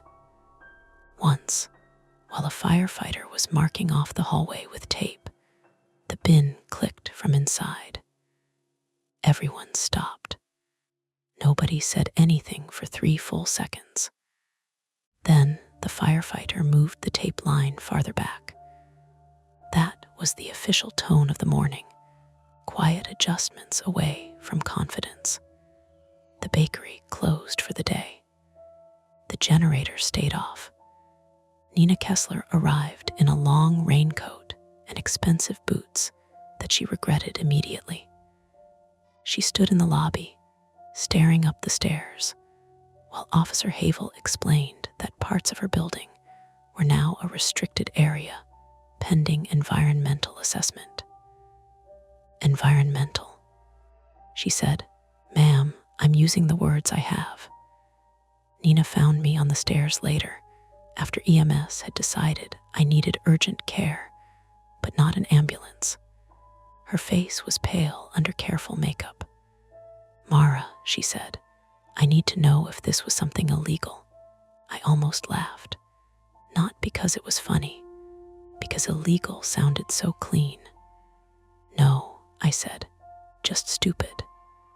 She looked toward the second floor, where a firefighter was photographing the smeared floorboards.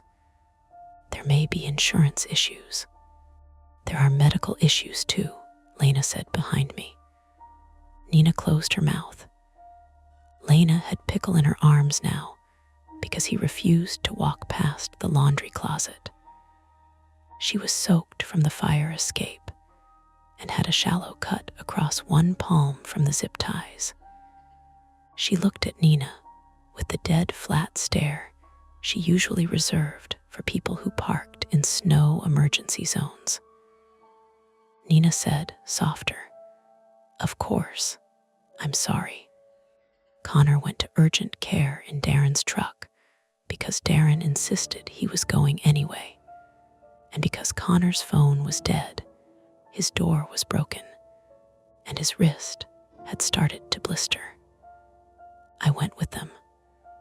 Lena stayed long enough to hand Pickle to Ellis Boudreau upstairs, who had finally come down despite everyone telling him not to.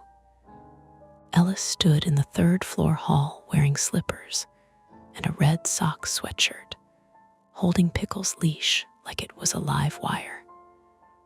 "Dog'll be fine with me," he said. Lena looked at him for a long moment. "No metal bowls." Ellis blinked. "Plastic, ceramic, no jingling toys. Keep the TV low." He nodded slowly. "Okay." Pickle pressed himself against Ellis's shin, trembling. At urgent care, the waiting room smelled like disinfectant and wet jackets. The television in the corner played a cooking segment with the sound off. A toddler coughed into her mother's sleeve. An older man read a magazine upside down and pretended not to stare at Connor's bandaged wrist. The normalcy felt staged. Connor was seen first because the red branching had reached the base of his thumb. They cleaned it, gave him a tetanus booster, marked the edge of the swelling with a pen, and sent photos to someone at the hospital. The doctor called it an acute contact reaction. She did not say infection. She did not say toxin. She did not say organism, though Darren did, and she gave him a look before treating his forearm exactly as carefully. My ankle was irrigated again, dressed, and wrapped. My jaw was bruised, but not broken. I had bitten the inside of my cheek hard enough that talking hurt. That felt fair. The doctor asked what caused the injuries. We all looked at each other.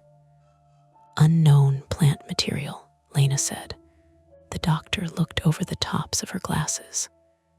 "Plant material." "Unknown biological material," Darren corrected. She wrote something down and did not ask more. By late afternoon, the rain had thinned to mist. The power came back, while we were still at urgent care. My phone, charging from a borrowed cable near the nurse's station, lit up with messages. My editor asking if I was okay after I sent the world's least professional email emergency. Will miss noon proof deadline. My landlord asking tenants not to post anything online until the situation was understood. Lena sending a photo of Pickle asleep on Ellis's couch, wrapped in a fleece blanket patterned with lobster buoys. Then, an unknown number called. I answered in the hallway outside the exam rooms. "This is Dr. Amara Keene with the State Plant Health Lab," a woman said. "I'm calling about the material collected from your building." Dr. Amara Keene, 52, female, worked with the State Agriculture Department and spoke in a careful, clipped way that made every word feel weighed before release. She did not sound shocked. That was either comforting or not. "Is it a plant?" I asked. A pause. "We're not making any determinations today." "That sounds like no." "It sounds like we are not making determinations today." I leaned against the wall. My ankle throbbed under the bandage. "Is it dangerous?"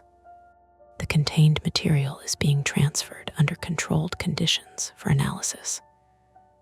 The seed you found separately is also secured.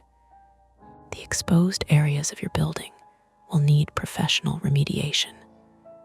Avoid contact with any soil, residue, or water from the affected area." "What about the people it touched?" "Monitor symptoms. Follow medical advice. If swelling spreads, fever develops, or breathing changes, seek emergency care immediately." "Can it grow from the residue?" Another pause. This one was longer. "We don't know." There it was, the truest answer of the day. By evening, they let us back only long enough to collect essentials under supervision. We wore paper booties and gloves. A firefighter escorted us up the stairs. The second-floor hallway had been covered in plastic sheeting. The laundry closet door was sealed with tape. Connor's apartment door was gone, replaced by temporary plywood. My apartment upstairs was technically untouched, though the kitchen windowsill had been cleaned, photographed, and left bare, except for a ring of damp dust where the pot had been. I stood there staring at that empty ring. Lena came up behind me. "You okay?" "No." "Good. That would be a weird thing to be okay about." I looked at the counter, the sink, the yellow gloves now bagged as evidence. "I keep thinking I should have thrown the packet away." "You should have." I nodded. She leaned against the doorframe. "And I should have called emergency services sooner instead of trying to solve it with a soup container and teacher supplies." That was a very nice soup container. It had lentils in it. We both laughed. Not much, just enough to feel human for 1 second. Then her face folded, and she covered her mouth with her cut hand. I stepped toward her, stopped, then stepped anyway. She let me hug her. That was how I knew the day had cracked something in both of us. Lena accepted help like it cost money. This time she held on so tightly my jaw hurt against her shoulder. "Pickle's okay," I said. "I know." "Connor's okay." "I know. You're okay." She pulled back and wiped her eyes with her sleeve. "Don't oversell it. Fair." The legal part unfolded more quietly than I expected.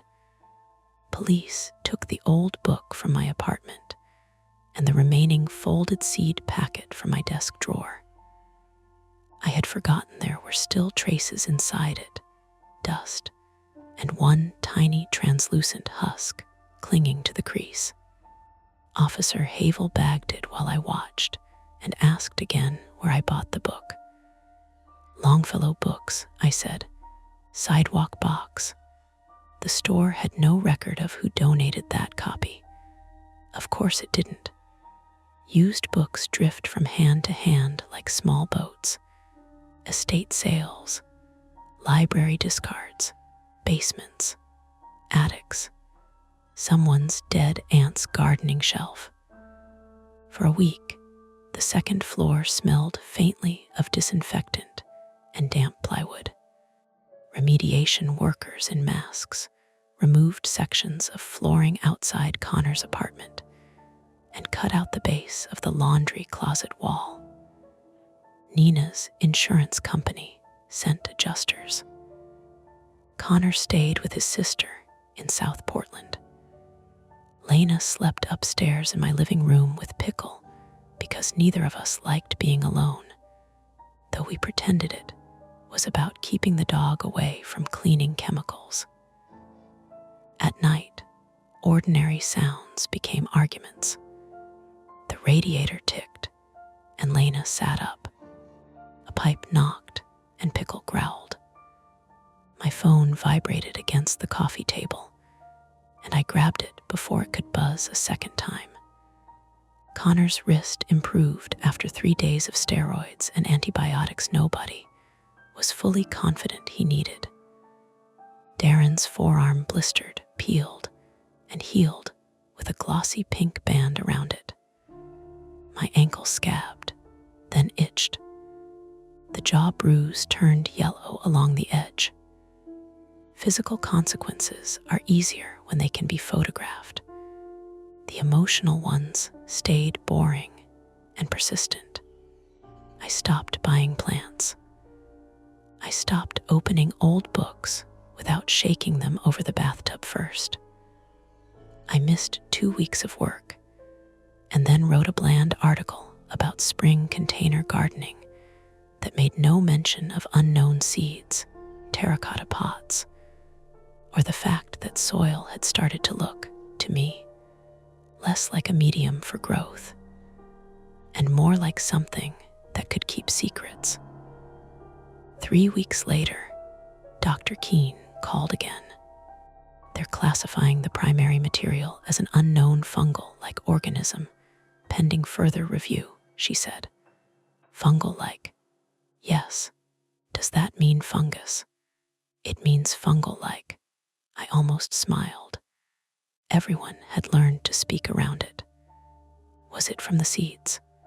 We found tissue consistent with the organism inside the damaged seed coat fragments from the packet. We cannot say how viable the other material would have been under different conditions. Other material. The loose seed recovered from the apartment was intact, but non-viable after containment. Non-viable because you killed it. Non-viable because it was non-viable when tested. That answer sat wrong in my ear. Then, why did it look exactly like the others? Some seeds don't germinate. Was it a seed? Another pause. Mara, Dr. Keene said, and it was the first time she used my name. I would advise you not to plant unknown material again. I won't. I know that sounds obvious. It didn't before. No, she said. I suppose it often doesn't. The building went back to almost normal by April. The bakery reopened and gave tenants free coffee for a week, either out of neighborly kindness or because everyone had seen Darren carry a sealed tub out of the building, and nobody wanted to discuss it directly. Connor moved back in after Nina replaced his door and window. He kept the broken cast iron skillet as a joke, mounted above his stove with a sticky note that said, "In case of plants." Lena went back to teaching. Her students noticed the bandage on her hand and asked if she got in a knife fight. She told them she lost a fight with zip ties, which was true enough. Pickle recovered fastest, or pretended to. He barked at mail carriers again. He stole socks again. But he no longer crossed the second-floor hallway without stopping near the laundry closet, nose lifted, body rigid, listening for something the rest of us couldn't hear. One Saturday, I returned the practical seed saver to Officer Havel after they released it, sealed in a plastic evidence sleeve and labeled with my name. I didn't want it back. He said the store didn't want it either. Technically, because no crime had been established, it was mine. Burn it, Connor suggested. No, Lena said immediately. We are done making reactive decisions with unknown biological evidence. It's a book now, Connor said. A creepy book, but a book. I put it in a plastic storage box with the lid taped shut and shoved it onto the top shelf of my closet. That was not brave. It was not wise. It was simply what I could manage. The subtle, unresolved thing happened 2 days later. I was cleaning the kitchen, trying to make the apartment mine again. Sunlight came through the window for the first time in what felt like months. Real sunlight, pale gold, catching dust in the air. The windowsill had been scrubbed raw. No pot, no saucer, no soil. I wiped it anyway. The cloth came away clean. Then I heard a tap. Tiny, dry, almost certainly the radiator cooling. Old pipes did that. Buildings shifted. Wood settled. Nails clicked in joists when temperatures changed. There were explanations for nearly everything if you wanted them badly enough. Tap. I stood very still. The sound came from the closet, not the kitchen. The hall closet where I had put the plastic storage box. I walked to it slowly, feeling the healed skin above my ankle pull tight with each step. I opened the door. The box sat on the top shelf exactly where I had left it. Clear plastic, blue latches, tape around the lid. Inside, the old gardening book lay flat, its faded tomato illustration facing up through the lid. Tap. A small sound, yes, but not from the box. From the wall behind it. The old building had pipes in that wall. I knew that. Steam heat, water lines, electrical conduit, metal everywhere, carrying vibration from floor to floor. I stood there with my hand on the closet door, listening. Nothing else happened. No smell, no movement, no pale thread nosing through plaster. Just the ordinary private noises of an old apartment in Portland, Maine. After a while, I shut the closet. I did not open the box. I did not call Lena. Not that night. I made tea. I answered an email from my editor. I sat by the window and watched people walk down Congress Street with grocery bags, umbrellas, dogs tugging at leashes, all of them moving through an ordinary evening without knowing how thin ordinary could be. The next morning, I texted Lena anyway.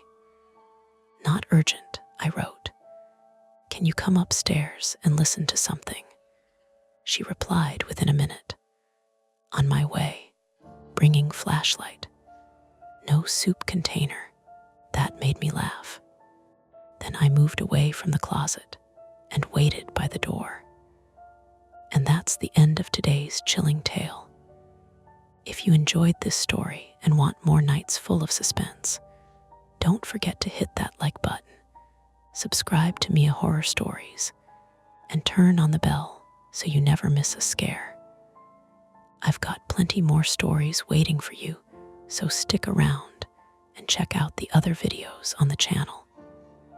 Thanks for watching, and until next time, stay safe and don't look behind you.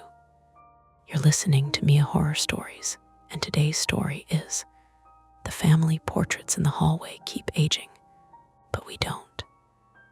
The screen will stay completely black, letting your imagination do all the work.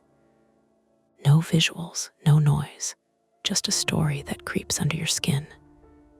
Don't skip a second, because every detail builds to the chilling end you won't want to miss. The first thing that changed was my mother's mouth. Not in a way you'd notice from the stairs, or while walking past with a laundry basket on your hip. It was smaller than that, meaner than that. A shallow crease had appeared at one corner of her painted smile, the kind people get from sleeping on the same side of their face for years.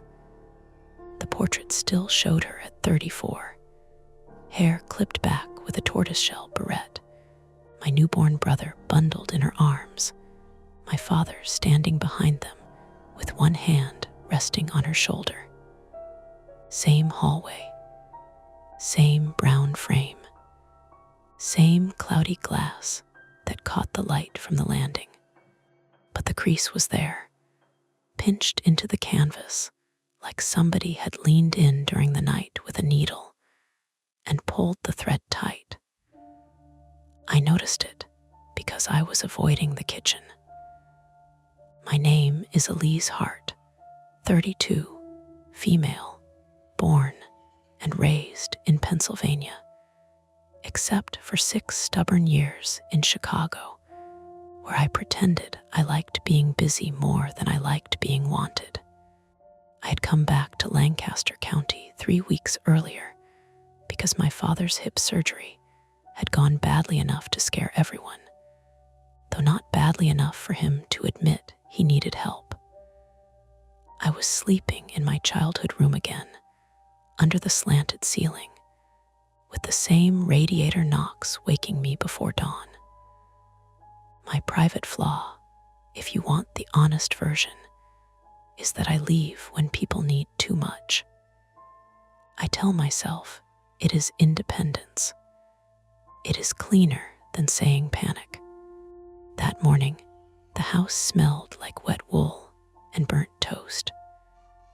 Rain tapped the narrow windows at the end of the upstairs hall. Downstairs, someone opened a cabinet too hard, and mugs clacked together. The old floorboards gave their usual tired pops under my socks as I stood in front of the portraits, holding a stack of folded towels against my ribs. "Ellie," my mother called from below. "Are you bringing those down or admiring your folding? I'm coming." I didn't move. The hallway in my parents' house was less a hallway than a family exhibit nobody curated, but everyone defended. Frames hung shoulder to shoulder along both walls, climbing from the second floor landing to the linen closet. School portraits, wedding photos, a sepia print of my grandparents outside a row house in South Philly, my father's army portrait from 1983, cheeks freshly shaved, eyes looking slightly above the camera like someone had told him the future was over there, and the big portraits. Those were the strange ones only in the way old family habits are strange when you try to explain them. Every 10 years, starting in 1994, my parents had hired a local painter named Franklin Worth to paint us in the front sitting room. Not photographs, oil portraits done from a dozen reference shots, and 2 long afternoons of sitting still, while my brother made faces and my mother threatened to ground him until college.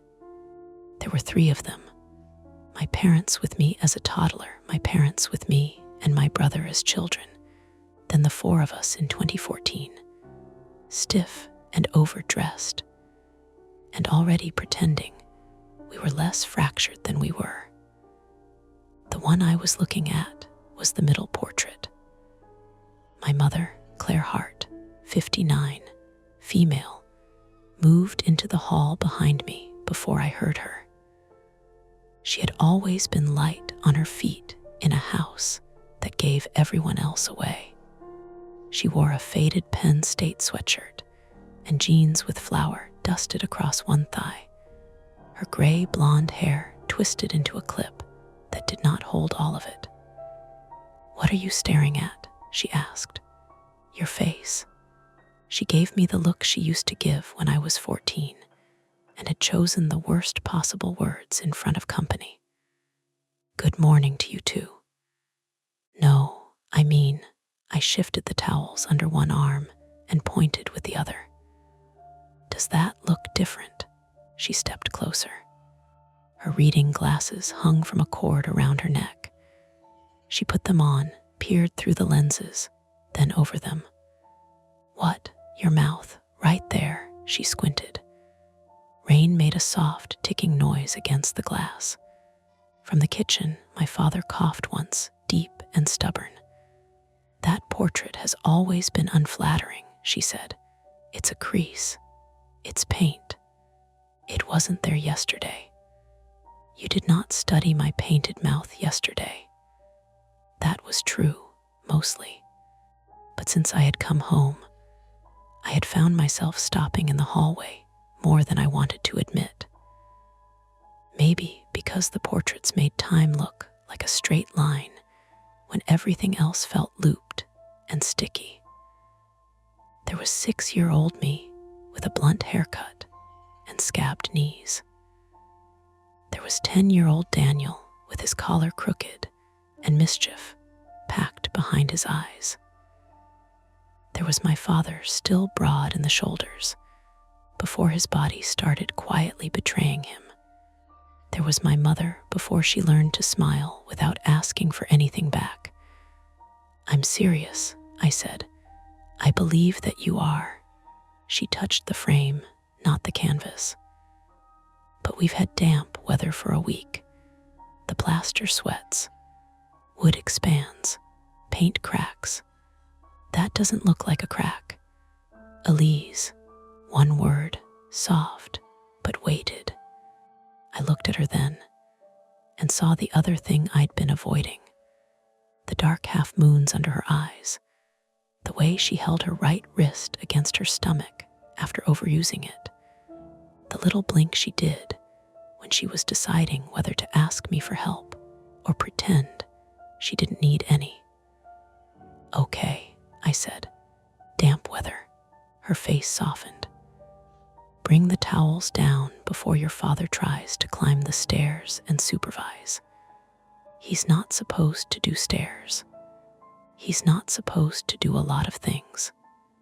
As if summoned by accusation, Richard Hart, 62 male, called from below. "I can hear both of you conspiring." "You're not that interesting," my mother called back. His laugh turned into another cough. By the time I reached the kitchen, my brother was already there, barefoot in jeans and a black t-shirt. Eating toast over the sink like plates were a moral failing. Daniel Hart, 28 male, had driven in from Baltimore late the night before with a duffel bag, a cracked phone screen, and the restless energy of someone who could fix any practical problem except the ones he had caused himself. He worked as an insurance adjuster, which meant he spoke calmly about disaster for a living and avoided family conversations with professional skill. "You're up early," I said. He looked at the microwave clock, then at me. "It's 9:15. In this house, while Dad is recovering, that's early." Dad sat at the kitchen table with his walker parked beside him like an insult. He wore flannel pajama pants and an old Philly sweatshirt. His left hip was still swollen under the fabric, and one slipper had not made it all the way onto his foot. He was pretending not to need the cushion Mom had wedged behind his back. "I'm recovered enough to know when people are talking about me," he said. "You're also recovered enough to burn toast?" Daniel asked. "That was your mother." "It was the toaster," Mom said. The kitchen was painfully ordinary in that moment. Rain on the windows, the refrigerator humming with an uneven rattle, a dish towel draped over the oven handle, my father's pill organizer open beside his coffee cup, little plastic lids snapped back like tiny doors. The house was too warm because Mom believed warmth helped healing, and the smell of scorched bread had settled into the curtains. I placed the towels on the counter. Daniel watched me. "You okay?" "Yeah," he tilted his head. That was convincing. "She thinks the portrait upstairs changed," Mom said, pouring coffee. I gave her a look. Daniel's eyebrows lifted. "Changed how?" "It didn't," Mom said. "I didn't say it grew teeth. I said there's a new line near Mom's mouth." Dad made a dismissive sound. "Paint ages." "That's what I said," Mom told him. "Everything in this house ages, except the mortgage." "You paid that off in 2011, Daniel said. "Remember, it was the last peaceful year." Mom set a mug in front of me. "Drink." I took it mostly to have something to hold. The mug was chipped near the handle, one of those old ones from a hardware store giveaway with a cartoon hammer on it. I remembered being 8 and thinking it was hilarious. I remembered Dad lifting it to his mouth every morning before work. I remembered the same mug in the portrait upstairs, sitting on the table beside him in the painted version of 2004.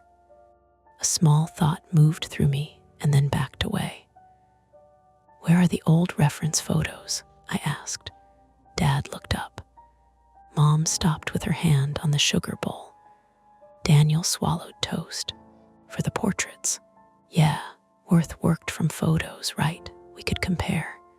"Elise," Mom said carefully, "we are not turning a crack in paint into a family investigation." "I'm not investigating, I'm checking." "You check things until they become investigations." Daniel pointed at her with his toast. "That's true. Remember when she thought the neighbor's porch light was Morse code?" I was 12. It spelled garage because the bulb was dying. It blinked in a pattern. Dad snorted, then winced and pressed his hand to his hip. The room changed around the movement. Not dramatically, just enough. Mom set down the spoon. Daniel stepped forward. I moved too late after both of them and hated myself for it. "I'm fine," Dad said. "You're not supposed to laugh hard," Mom said. "I'll inform my joy." His voice was dry, but there was sweat along his upper lip. That was the real reason I had come back. Not the portraits, not nostalgia, not the house. My father had fallen in the garage in March, lain there for 26 minutes because his phone was charging in the kitchen, and still argued with the EMTs about whether the ambulance was necessary. After surgery, there had been an infection, then a second hospital stay, then a discharge plan full of words like fall risk and home modification. My mother had said she was managing. Daniel had said he could come weekends. I had said I could take a month because remote work made me sound flexible, when really I was terrified of being pinned in place. Dad caught me watching him. "What? Nothing. You have that face." "What face?" "The one where you're deciding how much trouble I am." I opened my mouth, closed it, then drank coffee that was too hot. The snap of unease came half an hour later. We were clearing breakfast when the hallway smoke detector chirped.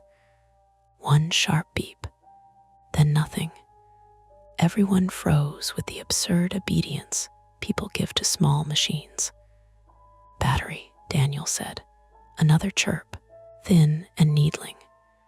Dad pushed his chair back. No, Mom and I said at the same time.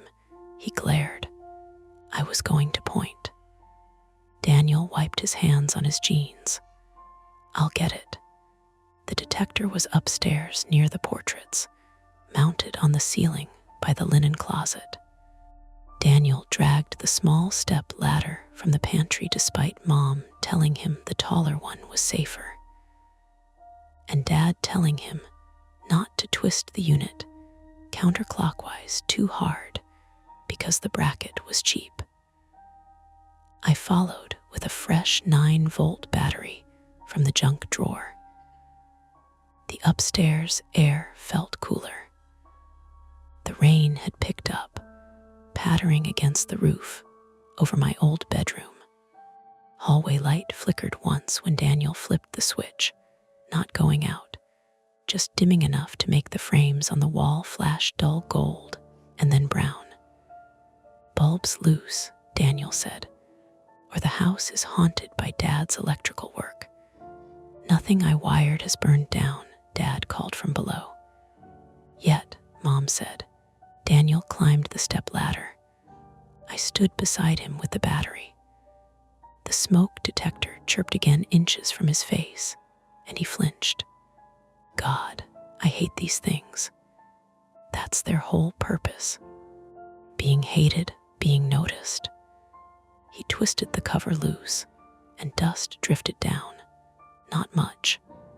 A gray powdering that smelled faintly metallic, like old vents kicking on for winter. He passed me the dead battery, took the new one, snapped it in, and waited.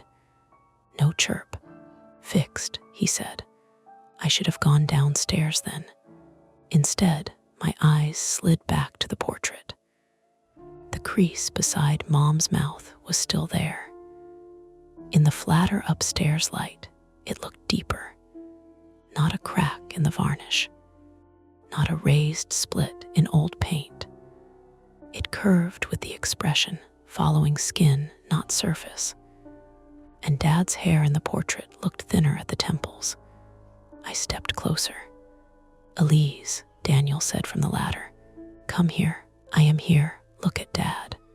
That's a sentence I've heard too much this month. In the painting. He climbed down and stood beside me. For a second, he wore the same amused patience Mom had, ready to make fun of me gently. Then the expression thinned. What? I asked. He didn't answer quickly enough. You see it, I said. I see, maybe the paint's faded. Faded hair doesn't recede. The portrait showed Dad at 40. It had always shown him with thick brown hair, not the silver white he had now, not the sparse crown he pretended wasn't sparse. But in the painting, just above the forehead, the hairline seemed higher than I remembered. The skin at his temples had a slightly exposed look. The change was subtle enough to argue with. That made it worse. Daniel leaned in until his breath fogged the glass. Could be glare, he said. I shifted left. Still there. He shifted too. Still there.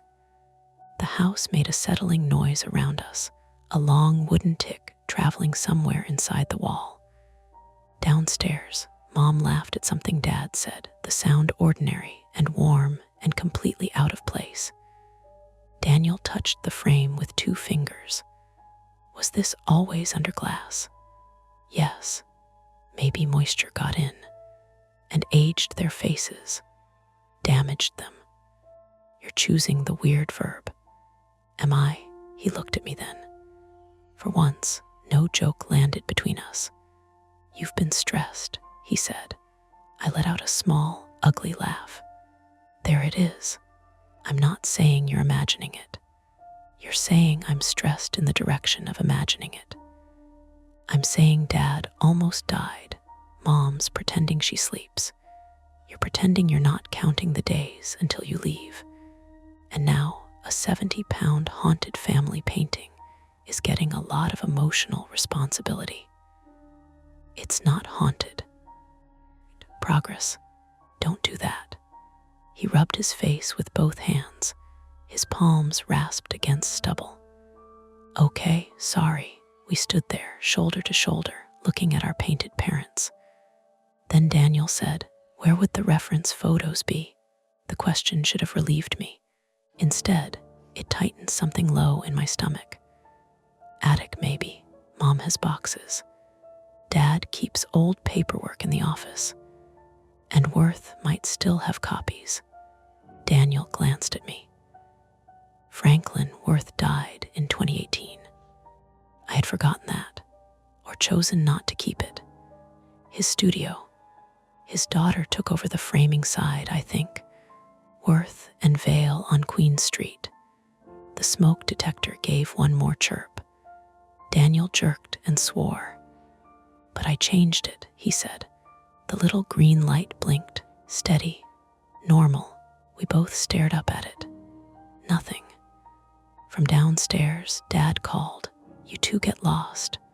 Daniel took the detector off the bracket completely and checked the battery connection. "It's fine." "Maybe another detector," I said. "That came from this one." He snapped it back into place. The plastic clicked with a sound too loud for the hallway. Mom appeared at the bottom of the stairs, looking up. Everything all right? Daniel and I looked at each other. This was the choice. I knew it before anyone said anything. We could tell her and watch worry move into her already crowded face. We could say nothing and spend the day pretending we weren't sneaking looks up the stairs. We could take the portrait down ourselves and check the back for damp, mold, warping. Whatever sensible thing would let us sleep.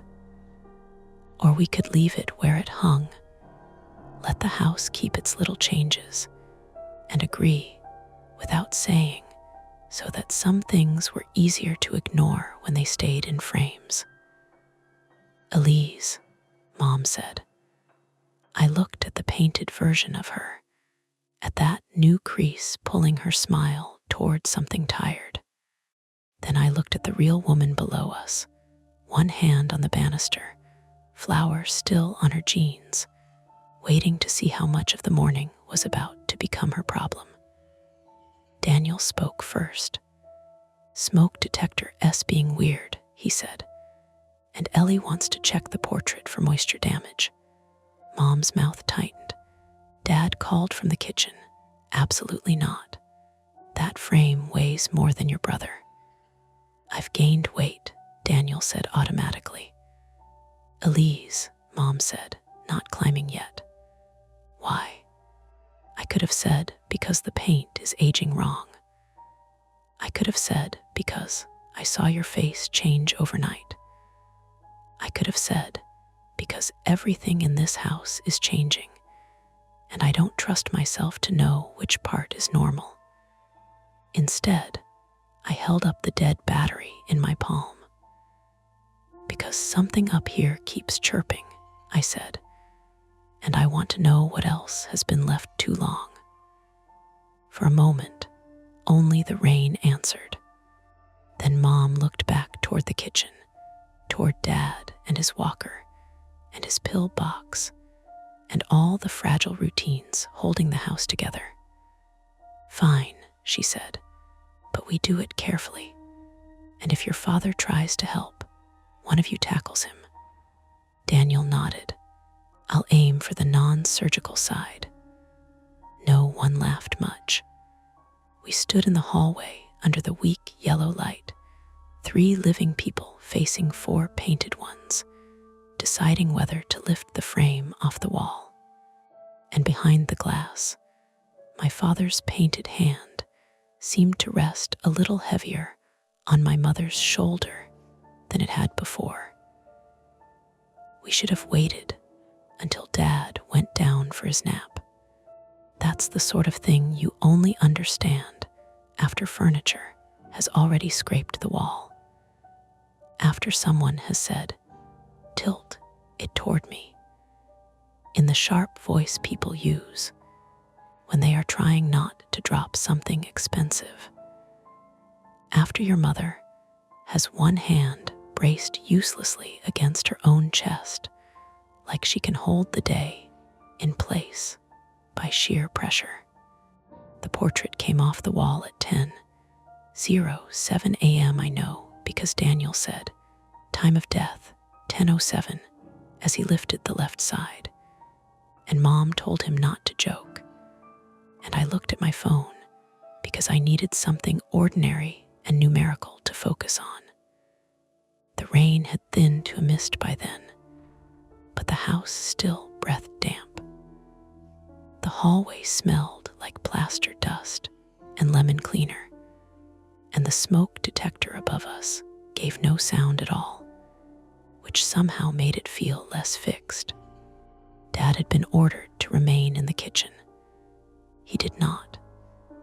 Richard Hart appeared halfway up the stairs with both hands gripping the banister, his walker abandoned below like a witness he had bribed into silence.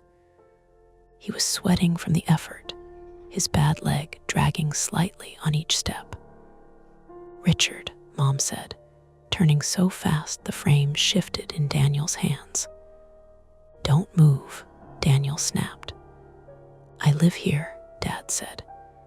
"You live here with a surgical incision," Mom said. "Go back down. I'm not letting you take a painting off the wall without me." "You're not letting," her voice sharpened. "That's interesting." The old fight showed its teeth for half a second. Not loud, not theatrical, just the shape of 30 years of one person insisting he was fine and another cleaning up what fine cost. I was on the right side of the frame, fingers hooked under the carved lower edge. It was heavier than I remembered, the wood dense and slightly tacky where the old varnish had softened. My shoulder already ached. Daniel had wedged one knee against the baseboard to keep the thing from swinging. "Dad," I said, "please, sit on the top step if you have to hover." "I am not hovering. You're 2 stairs from a fall." His jaw tightened. Dad's private fear was being useless. He would never have named it that. He called it staying involved, keeping track, making sure no one made a mess of things. But I had seen him in the hospital after the second infection scare, watching a nurse adjust his bed rail with that flat, humiliated look. He could survive pain. He could survive surgery. He could not survive being treated like furniture. That fear made him climb 3 more stairs. Mom moved toward him. The portrait dipped. "Mom," Daniel barked. She froze. A nail scraped inside the wall with a long, thin squeal. The sound went right through my teeth. "Okay," Daniel said, quieter now. "Everybody stop helping." For 5 seconds, nobody moved. Then Dad lowered himself onto the top stair with a grimace that took all the color out of his face. Mom stood between him and us, shaking, furious, and frightened in equal measure.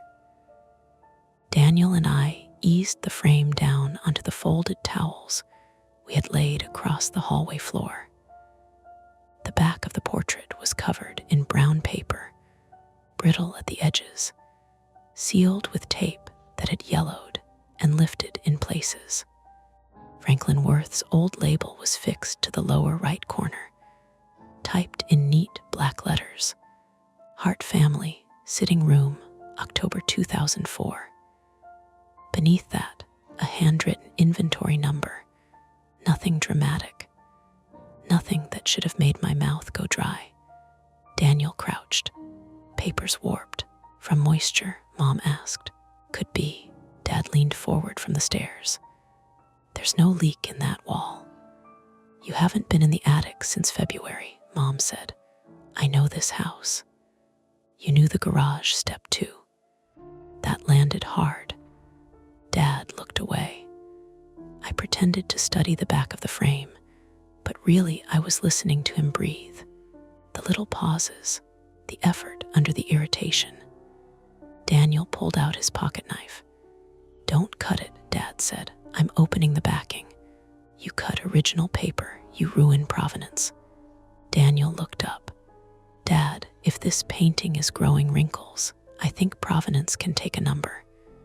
"It is not growing wrinkles." Mom pressed fingers to her temple. "Daniel, sorry." But he was. He slid the tape gently along the bottom seam. A dry, papery sigh came from the back as it loosened. Dust slipped out and scattered across the towel. Not just dust. A tiny black pellet rolled against my sock. I bent down. "Is that mouse droppings?" Mom took one step back. Daniel leaned closer. "Maybe," Dad said. "We don't have mice."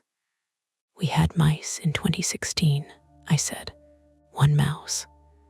"One mouse does not leave a civilization in the cereal cabinet." Daniel opened another section, and a smell came out that did not belong to old paint. Sour, damp, faintly sweet, like wet cardboard left in a trunk. Mom covered her nose. "Okay," Daniel said. "That's mold." There it was. A normal answer, a bad one, but normal. Mold meant moisture. Moisture meant walls. Walls meant Dad's lungs, Mom's asthma that she called seasonal nonsense, the open surgical dressing, supplies in the downstairs bathroom. It meant the house we were all trying to keep stable had a hidden problem spreading behind the pictures while we ate toast and argued about batteries. "We need to move this outside," Mom said. "In the rain?" Dad asked. "Onto the porch. It'll warp. It's already warping." Dad tried to stand. "Do not," I said. He looked at me, surprised by the force in my voice. The hallway went very still. I hadn't meant to sound like that, like a parent, like someone who had earned authority by being absent and then returning with opinions. Dad's face closed, and my first instinct was to soften it, to apologize, to retreat into the version of myself who kept peace by leaving rooms. But he was pale. His hands were trembling on the banister. "Please," I said lower. "Don't." He stayed seated. Daniel peeled the paper higher. Behind it, the stretcher bars were stained dark in two corners. Something had been tucked between the canvas and the lower wood support. Not hidden with care, wedged there. A flat rectangle wrapped in wax paper and secured with blue painter's tape. "What is that?" Mom asked. Nobody answered. Daniel looked at Dad. Dad looked genuinely blank. Not performative blank. Not old man hiding something blank. Just confused and irritated. "I didn't put it there," he said. Mom looked at me as if I might have, because mothers can turn suspicion into concern so quickly it barely changes shape. "I was 16 when this was painted," I said. Daniel cut the tape. The wax paper came away with a sticky pull. Inside was a Polaroid, not one of the studio reference photos. This was darker, grainier, shot with a flash. It showed our upstairs hallway at night. The same wall, the same portrait hanging in place. In the foreground, almost cut off by the edge, was the rounded top of a child's head. Mine maybe, Daniel's maybe. On the white strip below the image, someone had written in blue ink, "First changes, check locks." Mom made a small sound. Dad said, "Give me that." Daniel did not. "Daniel," Dad said, "no, give it to me." "Why?" "Because I said so." Not compelling anymore. Their voices overlapped, old rolls grabbing at them. Dad commanding, Daniel resisting with a grin that wasn't there now. Mom trying to patch the space between them before anyone fell through it. I took the Polaroid from Daniel before the argument could stretch. The ink had faded slightly, but remained readable. My thumb brushed the white border. The paper felt real, old, not printed last week. This could be a prank, I said. Daniel looked at me. From who? I don't know. Dad reached for the photo. Let me see it. I handed it to him because refusing would have made him stand. He studied it. The anger drained out of his face too slowly. Richard, Mom said, I've never seen this. Are you sure? His eyes flicked to her, hurt, then anger to cover it. Yes, Claire, I'm sure. The smoke detector chirped, once, above us. Daniel swore and looked up. You have got to be kidding me. Then my phone rang. The sound made all of us jump stupidly because it was bright and modern and too loud in that old hallway. The screen showed a local Lancaster number I didn't recognize. I almost ignored it. Then it rang again. Mom said, answer. I stepped into my old bedroom doorway and pressed accept. Hello, a woman's voice, brisk and tired, said, Is this Elise Hart? Yes. This is Marcy Vale from Worth and Vale Framing on North Queen. I'm returning a call from a Daniel Hart about family portrait records. I looked at Daniel. It's Worth and Vale, he mouthed already. I put it on speaker. Marcy Vale introduced herself again. She sounded maybe in her 50s, female, with the professional patience of someone who had spent her life telling customers water damage was not a character flaw. She said Daniel's voicemail had mentioned Franklin Worth's heart portraits and possible moisture deterioration. I called while you were changing the detector, Daniel whispered. Marcy continued. I don't usually pull old studio files this quickly, but your family name was flagged in my father's ledger. Always seemed to narrow. Flagged how? I asked. A pause. Paper rustled on her end. There's a note. It says, do not release without confirming current condition of all 3 pieces. Mom's eyes moved to the other portraits still hanging on the wall. All 3. Dad had gone rigid on the stair. Marcy said, do you have the 1994, 2004, and 2014 portraits still in the home? Yes, I said.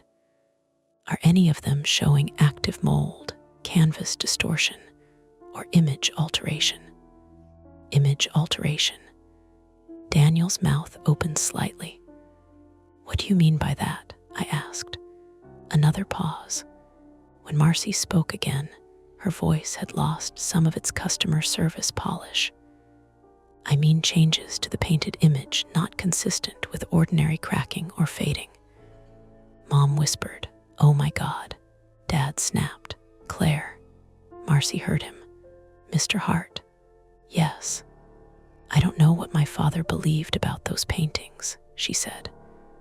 I only know he kept unusual notes. Most of them were probably professional caution. Some clients got upset when varnish yellowed. Probably, Daniel said. Marcy exhaled. Look, I have a noon appointment and then a delivery run. If you can bring the affected piece in today, I can compare it against the archived reference photos and condition reports. But we close at 2 because of the storm. The storm, I asked. The flood advisory. Power flickered twice here already.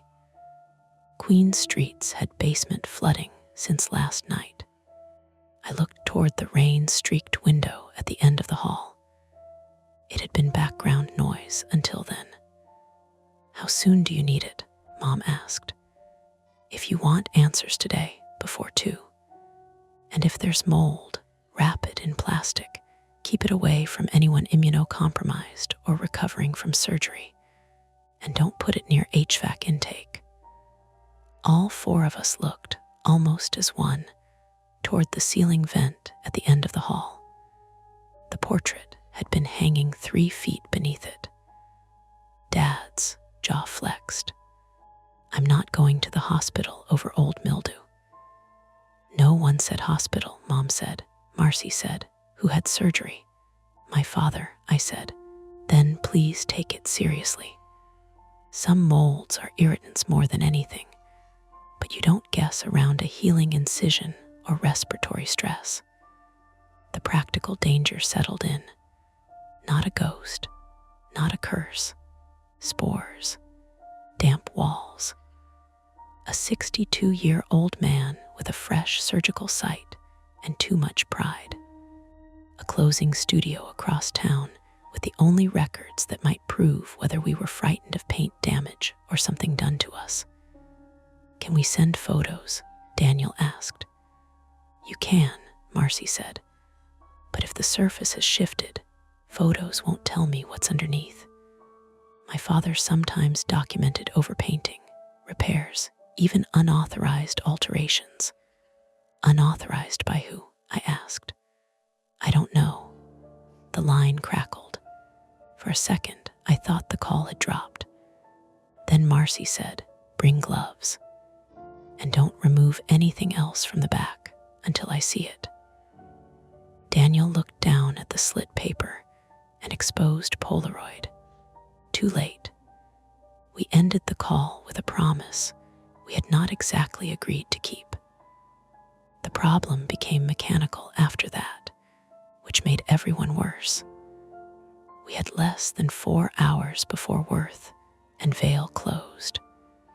The portrait was too large for Mom's sedan unless we folded the seats and angled it. And even then, Daniel said the frame might crack. Dad's old pickup had a covered bed, but it hadn't been driven since his fall, and the battery might be dead. The storm was moving in harder by the minute. Dad could not be left alone if Mom went with us. Mom refused to stay behind if mold was involved. Daniel insisted he could handle the driving. I insisted we should call a professional art handler, which made him laugh once, without humor. In Lancaster, on a storm day, for an emergency haunted portrait pickup, he said. Sure. Call the Louvre. It's not haunted, Mom said automatically. Nobody agreed fast enough. Dad tried to stand again. This time his bad foot slipped on the stair edge. It was not a big fall. That was the terrible part. His heel skidded, his knee buckled, and Daniel caught him under the arms before he went sideways into the wall. But Dad made a sound I had never heard from him, a short animal burst of pain, and Mom's face changed completely. Kitchen, she said. I'm fine, Dad gasped. No, kitchen. Chair, now. Daniel helped him down while I stood there holding the Polaroid, useless again for half a breath too long. Then I moved. I grabbed Dad's walker from the bottom of the stairs. I cleared the path.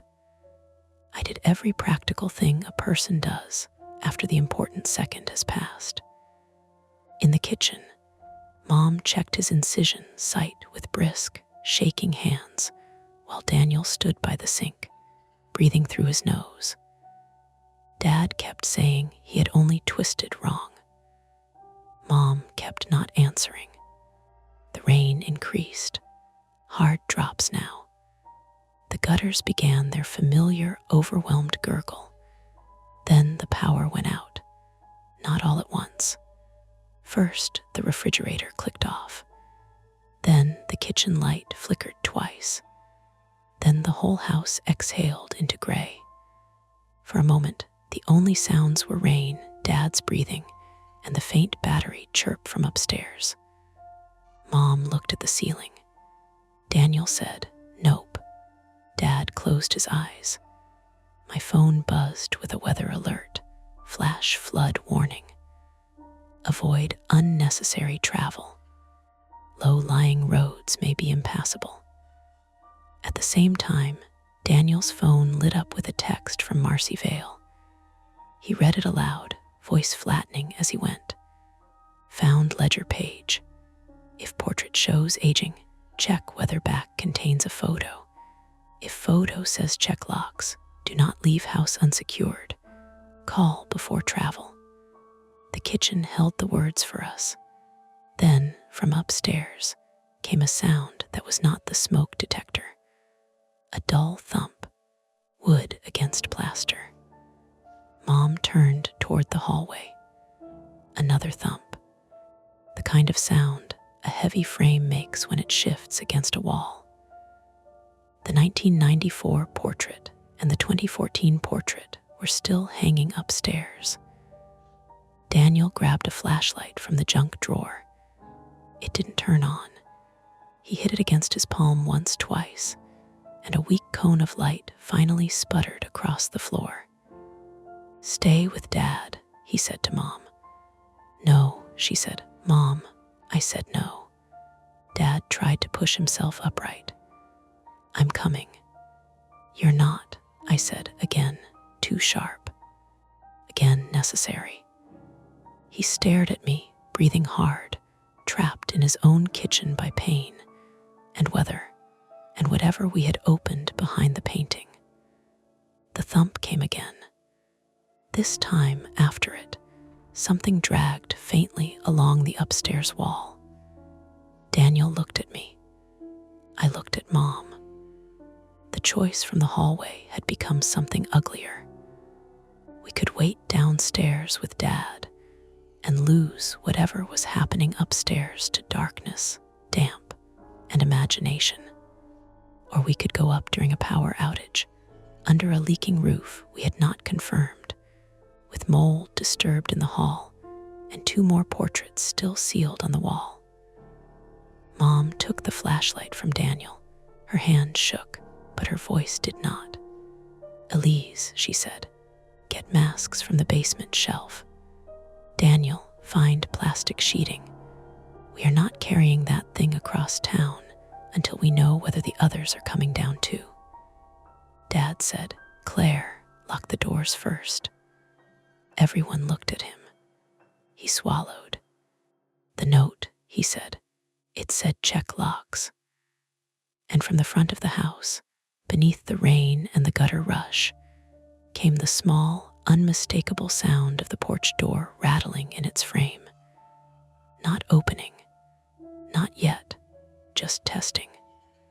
The porch door rattled again, and all 4 of us held still as if the house had become an animal that might notice us breathing.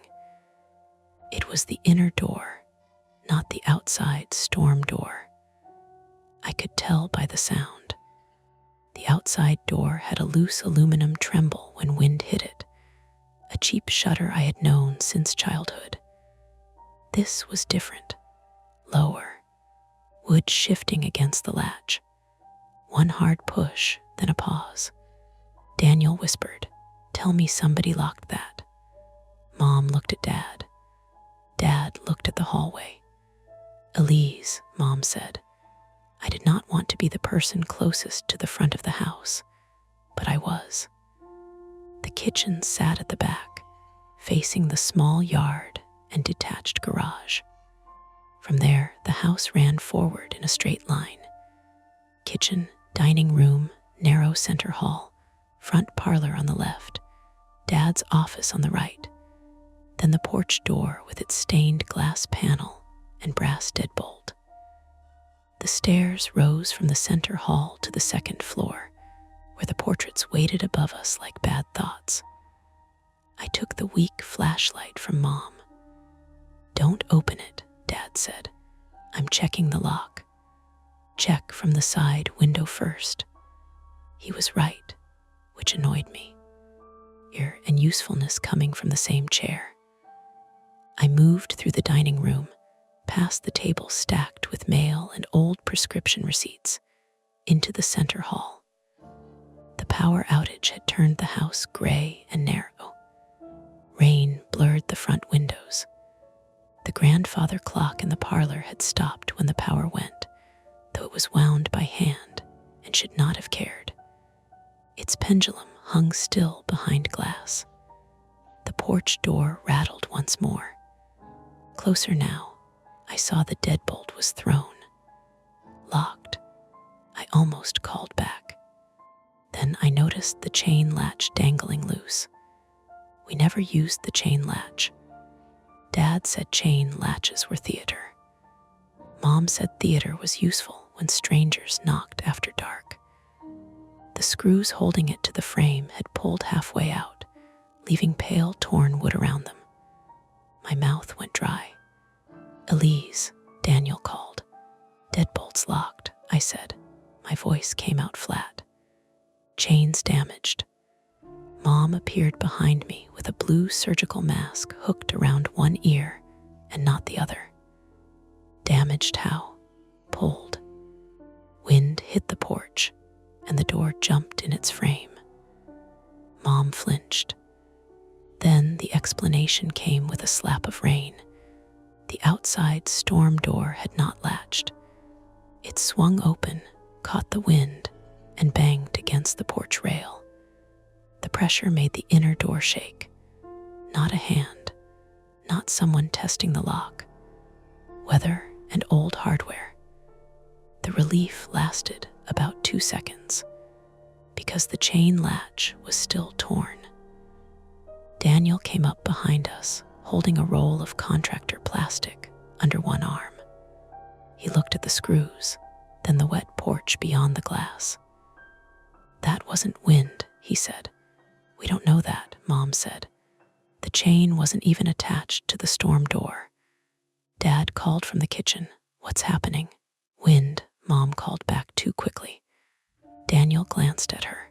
"Really, he does not need his blood pressure higher. He needs accurate information. He needs not to climb out of that chair." The argument was small, almost whispered, but it had teeth. I could hear Dad shifting in the kitchen anyway, the chair legs creaking. The first attempt to solve anything was embarrassingly practical. Secure the house, then inspect the remaining portraits. Daniel went onto the porch, wearing Dad's old raincoat over his t-shirt. The porch ran along the front of the house, with 3 wooden steps down to the small yard, and the narrow driveway along the right side leading to the detached garage. He shoved the storm door closed and latched it. I watched through the stained glass while he checked the porch corners, the wet flower pots, the wicker chair Mom refused to throw out even though one leg was taped. Nobody was there. When he came back in, his hair was plastered flat and rainwater ran down his neck. "Porch is clear," he said, "but the mud by the steps is a mess. Could be footprints, could be rain." "Can you fix the chain?" Mom asked. "Not with the frame chewed up like that." "Chewed," I said. He wiped water from his face. "Splintered." Bad word choice. Dad called again. "Daniel." Daniel shut his eyes for 1 second. "Porch is clear. Chain. We'll reinforce it later." "That means it's broken. That means sit down."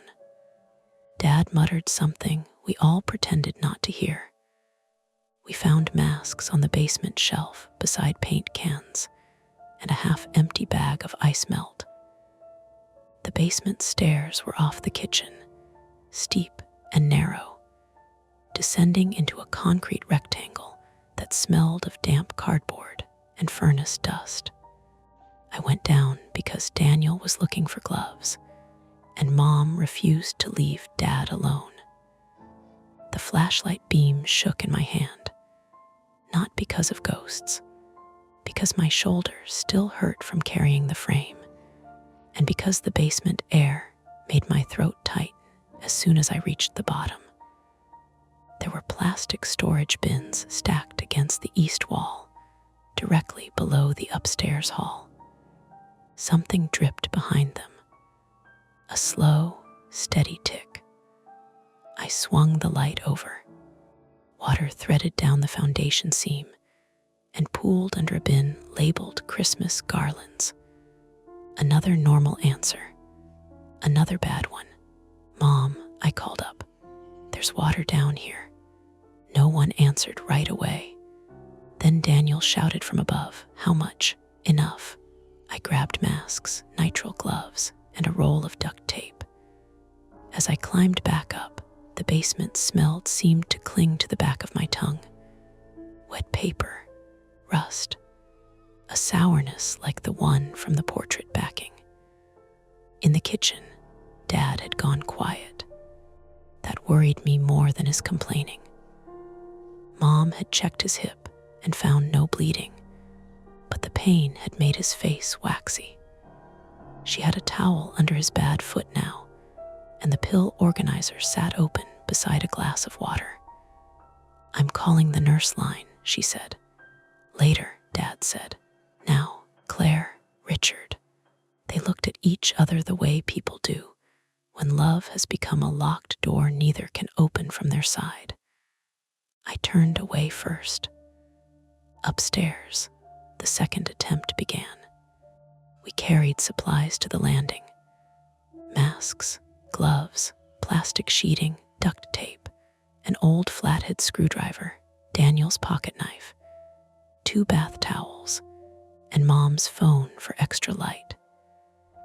The 2004 portrait lay face up on towels near the linen closet, its painted family staring at the ceiling. The other 2 portraits remained on the walls. 1994 on the left near my childhood bedroom, 2014 on the right across from the bathroom. The thumping had stopped. That did not make the hallway calmer. Daniel shone the flashlight over the 1994 frame. In it, I was 3, sitting on Mom's lap in a red jumper. Dad stood beside them, younger than I could now imagine him, his hand on the back of Mom's chair.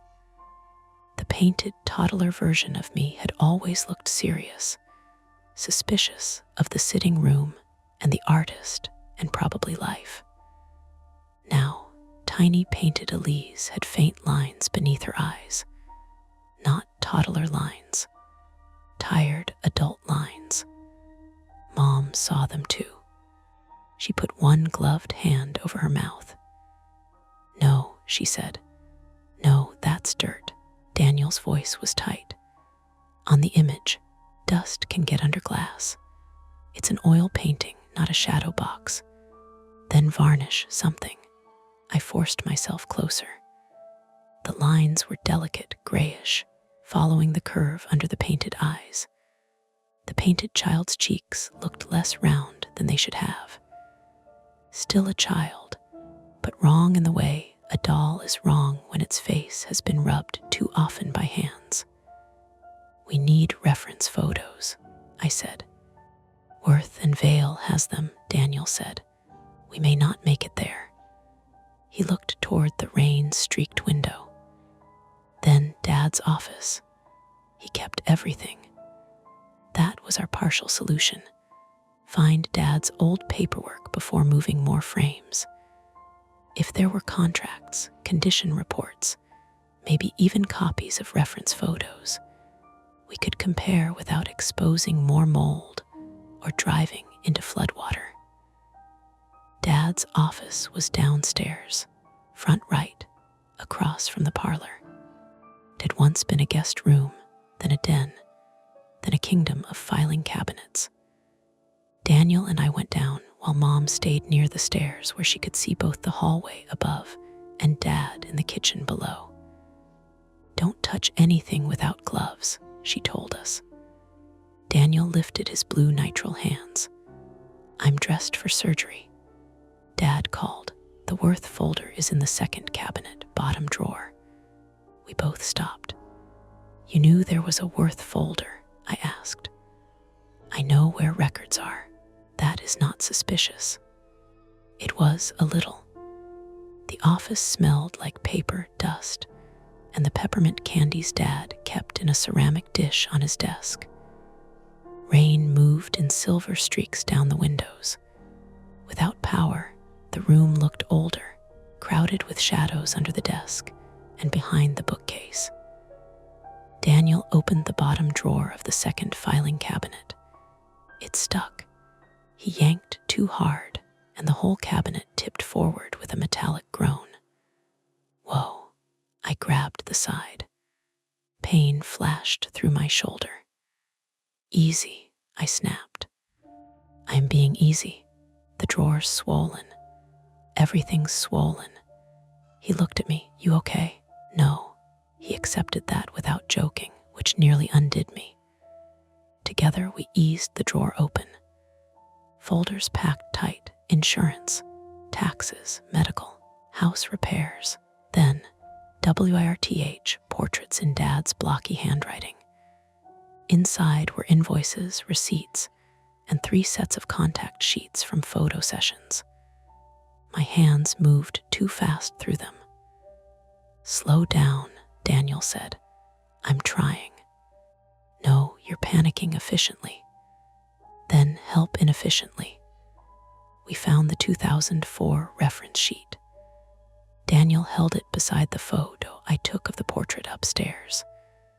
The original painted version had Dad's full hairline, Mom's smooth smile, Daniel's crooked collar, my teenage expression of concentrated annoyance. The current portrait had changed. Not completely. Not enough to convince a stranger in one glance, but enough that, side by side, denial had nowhere comfortable to stand. Mom's painted face had aged by years. Dad's painted temples had thinned. My painted 16-year-old mouth had a downturn I recognized from my own mirror now. Daniel whispered, "What the hell?" Before I could answer, Mom screamed upstairs. We ran. Daniel hit the stairs first, taking them 2 at a time. I followed, clipping my shin on the corner of the newel post hard enough that pain burst white behind my eyes. I kept going. At the top, Mom stood by the 2014 portrait, one hand pressed flat to the wall. The frame had shifted crooked. Below it, on the floor, lay a long strip of brown backing paper. For one awful second, I thought something had ripped its way out. Then Daniel's flashlight caught movement near the baseboard, and Mom screamed again. A gray shape darted from beneath the 2014 portrait, shot across the hallway, and vanished into the linen closet. Mouse. Just a mouse. A wet, panicked mouse with a scrap of backing paper stuck briefly to its tail. Daniel sagged against the wall. Jesus Christ. Mom laughed once, almost a sob. I hate this house. The misdirection should have cleared the air. It did not, because the mouse had come from behind the 2014 portrait, and the strip of backing paper had fallen without anyone touching it. Daniel opened the linen closet with the screwdriver raised like he planned to duel a rodent. Nothing came out. Towels, extra sheets, a box of Dad's old knee braces. The smell of mildew was stronger there. I looked at the 2014 portrait. That one had been painted during the worst year for our family, although we had not admitted it at the time. I was 22, home from Chicago for Thanksgiving, already planning to leave early. Daniel was 18 and angry about everything. Mom looked perfect in a navy dress. Dad looked proud and exhausted. In the painting, we stood in the front sitting room, all 4 of us arranged around the mantel like a family that had not learned how to avoid each other. Now, painted Dad looked older than 62. Not dramatically, but his cheeks seemed more hollow. Mom's painted hair showed gray at the roots. Daniel's painted face had a faint bruise-colored shadow beneath one eye. My painted right hand, resting on the chair back, looked thin and veined. I lifted my own hand. It was normal, shaking, but normal. Mom noticed and grabbed my wrist. "You're okay," she said. "I know," but she kept holding on. Daniel bent to examine the fallen strip. Something was written on the inner side of the paper, the side that had faced the canvas. Not in ink, in pencil block letters, pressed so hard the strokes dented the paper. "If THUYH first, someone is counting." Nobody spoke. From downstairs, Dad called, "What happened?" Mom folded the strip in half before he could see it from the stairs. "Mouse. A mouse." "Yes, I told you we don't have mice." Daniel muttered, "Take the win, Dad." The third attempt was travel. We could not solve the paintings in the house. We had proof of image changes, hidden warnings, mold, and water intrusion. We needed Marcy Vale, her ledger, and the archived condition reports. The storm made waiting feel safer, but the messages made waiting feel like obedience to whatever had been set in motion long before we understood it. Daniel checked the garage from the kitchen window. The detached garage stood at the end of the driveway, a low white structure with peeling trim, about 20 yards from the back door. Between the house and it, rain hammered the cracked concrete walk. Dad's dark green pickup sat inside, covered bed, enough space for the 2004 portrait if we wrapped it. "I'll test the battery," Daniel said. "In this rain?" Mom asked. "It's 20 yards, with lightning." "There's no lightning." As if the sky disliked being left out, thunder rolled somewhere beyond the fields. Daniel looked at the ceiling. "Okay, dramatic." Dad pushed his water glass away. "Keys are on the hook by the basement door." "No," Mom said, "you are not sending him out there." "I'm not sending him, he's going." "Richard, if the truck starts, they can take the painting. If it doesn't, we know. Roads are flooding. Queen Street is 15 minutes. Not in this." Their voices rose. Dad's because he needed action to feel like control. Mom's because action kept turning into injury. Daniel stood between them holding the keys, raincoat already back on, looking suddenly younger than 28. I said, "I'll go with him." Mom turned on me. "No, I can hold the flashlight. You can stay inside and help me wrap the portrait." "I'm not fragile." "No, you're impulsive when you're scared." That stung because it was accurate in a way I hated. Daniel said, "I don't need a committee to start a truck." He went before anyone could stop him. We watched from the kitchen window as he ran hunched through rain, splashing across the walk, shoulders up around his ears. He reached the garage side door, fought with the swollen wood, then disappeared inside. A moment later, headlights flashed weakly. The engine tried. Once. A grinding cough. Twice. Nothing.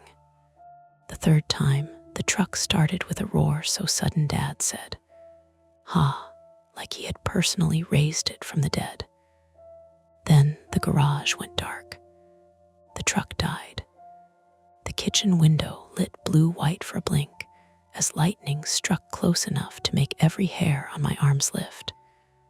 The thunder cracked over the house at the same time. Mom shouted Daniel's name. I was already moving. "Elise," Dad yelled. The back door stuck in its frame. I yanked it open, and wind threw rain into my face. The yard smelled like mud and ozone, sharp and mineral. Water ran along the cracked walk in fast brown ribbons.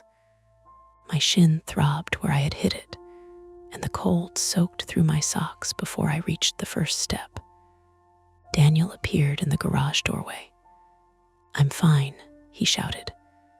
Then he looked past me, toward the house, and his expression changed.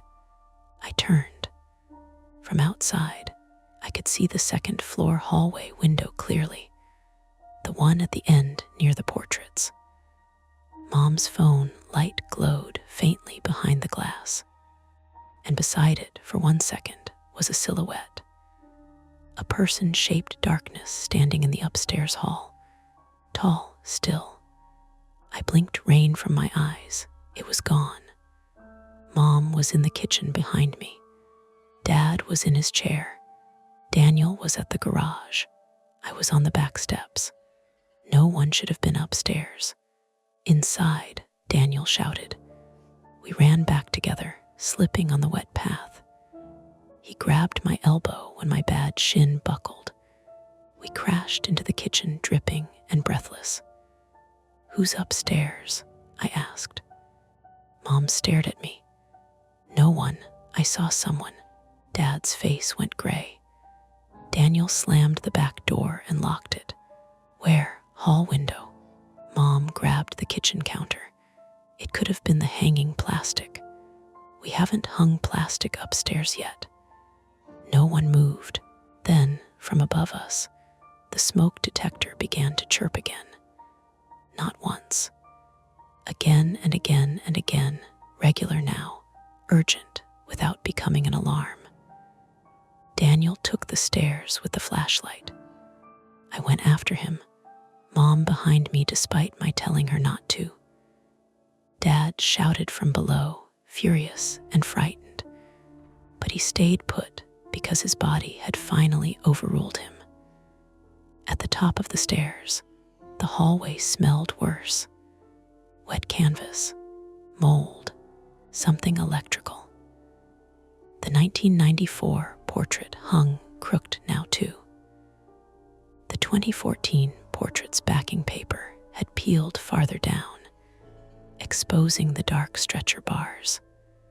And the 2004 portrait, the one we had laid face up on the floor, was no longer face up. It had been flipped over. The slit backing gaped open. The hidden Polaroid was gone from where I had left it on the towel. Daniel whispered, "Did you move it?" "No, Mom, no." The smoke detector chirped above us. Daniel swung the flashlight beam over the floor, along the baseboards, into the linen closet. No Polaroid. Then the beam landed on my childhood bedroom door. It was closed. It left it open. A wet smear marked the brass knob. Mud, maybe, or old water. It ran in a thin line down to the keyhole. Mom's breathing hitched. "Elise," Daniel said, "go downstairs." "No, go downstairs." The bedroom door clicked, not opened. Just the small, delicate sound of the latch settling from the other side. Point of no return is not always dramatic. Sometimes it is a tiny mechanical sound in a house you thought still belonged to your family. Then Dad yelled from below, the front door. A crash followed, not glass breaking, wood giving, the damaged chain latch tearing free. Daniel and I turned toward the stairs. Mom turned toward my closed bedroom door. For one suspended second, the map of the house fixed itself in my mind. Dad alone in the kitchen at the back, the front door breached, or nearly breached at the far end of the downstairs hall. Us trapped upstairs between 3 changing portraits, and my closed bedroom. The garage truck dead outside. Floodwater rising in the drive, Worth, and Vale closing across town, with answers we could no longer reach. Retreat had become a direction with danger at both ends. Daniel gripped the screwdriver. Mom whispered, "Richard." And downstairs, my father shouted again, not angry now, not proud, scared. "Someone in the house." The first mistake was splitting our attention. Mom moved toward my bedroom door. Daniel moved toward the stairs. I stood between them, uselessly trying to become two people. Downstairs, Dad shouted again, "Someone in the house." Then came the scrape of chair legs on tile. "No," Mom whispered. It was barely a word, more like air escaping. Turned from my bedroom and ran for the stairs. Daniel caught her at the shoulder. "Mom, wait. My husband is downstairs, and someone else might be." She shoved him hard enough that he stumbled. I had never seen her do that, not to him, not to anyone. Her face had gone pale and fixed, all the softness squeezed out by panic. "Move," the smoke detector chirped overhead. Once, twice, 3 times. The sound had become unbearable. Not loud, exactly. Just perfectly placed to cut through thought. From my bedroom came another click. The doorknob turned a 1/4 inch. Stopped. Daniel raised the screwdriver. "Elise," he said quietly, behind me. I hated him for saying it. Hated that I obeyed. Mom was still facing the stairs, one hand on the banister, torn between the husband below and the closed door beside us. The flashlight beam trembled in Daniel's hand and smeared across the knob. The wet streak, the swollen wood around the latch. "Whoever's in there," Daniel called. "We know you're here." No answer. Rain hammered the roof. Water dripped somewhere inside the wall with a steady, patient tick. Then my phone buzzed. I nearly dropped it. Unknown local number again. Marcy Vale. I answered with one hand and pressed speaker by reflex, because every private thing in that house had become public. "Elise," Marcy said. Her voice was tight, breathless, with traffic noise behind it. "I'm not at the shop. I'm on my way to you." "What?" "My father's ledger had your address." I found another note. It said, "If the family calls about visible aging, don't let them transport the paintings. Secure the house and call police." Daniel looked at me. Mom said, "Police." "We don't have time," I said. "Someone's inside." A pause. Then Marcy said lower, "Is the oldest portrait damaged? The 1994 one?" "Yes, it's changed. They all have." "Listen to me. My father was hired to restore one of your family portraits in 2005. Not by your parents." Dad shouted downstairs, not words this time, just anger and pain. Mom started down. Daniel grabbed her again. Marcy kept talking, faster now. "A man brought it in after hours. Claimed to be a relative. My father realized it had been cut open and resealed.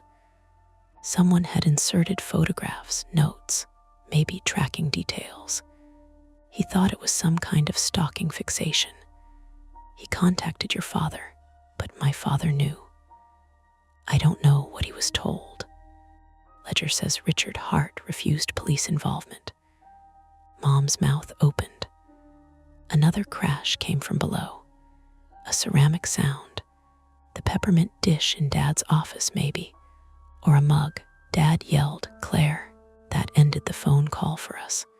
Not literally. Marcy was still speaking, but none of us stayed inside the conversation. Mom tore free and went down the stairs. Daniel swore and followed. I should have followed them. Instead, my bedroom door opened. Only 2 inches. The smell came out first. Wet cloth. Mildew, sweat. Then a hand appeared around the edge of the door, pale and narrow. The knuckles scraped raw. I screamed. The door slammed back as the person inside pulled away. Daniel turned halfway down the stairs. Elise, the bedroom door hit the wall. A woman stood in my childhood room. For one impossible second, I thought she was old. Then the flashlight shook across her face and corrected me. She was maybe in her late 30s or early 40s, female, thin in a rain-dark hoodie and muddy jeans, her hair plastered to her cheeks. She held the missing Polaroid in one hand and a small utility knife in the other. Not a ghost, not a painting, a person. That made it worse. Her eyes moved over my face with a recognition so intimate it felt like touch. "Elise," she said. I didn't know her voice. Daniel charged back up 3 stairs. The woman moved faster, stepped into the hallway, grabbed the 1994 portrait with one hand, and shoved. The heavy frame swung off its loosened hook. Daniel lunged. The portrait came down between them. Glass exploded across the floor. The sound filled the hall. Bright, violent, final. Daniel threw up one arm and turned his face away, but shards hit him anyway. He went down on one knee, cursing. Blood appeared along his forearm in 3 quick red lines. Mom screamed from below. The woman ran toward the stairs. I did not think. That may be the only reason I moved.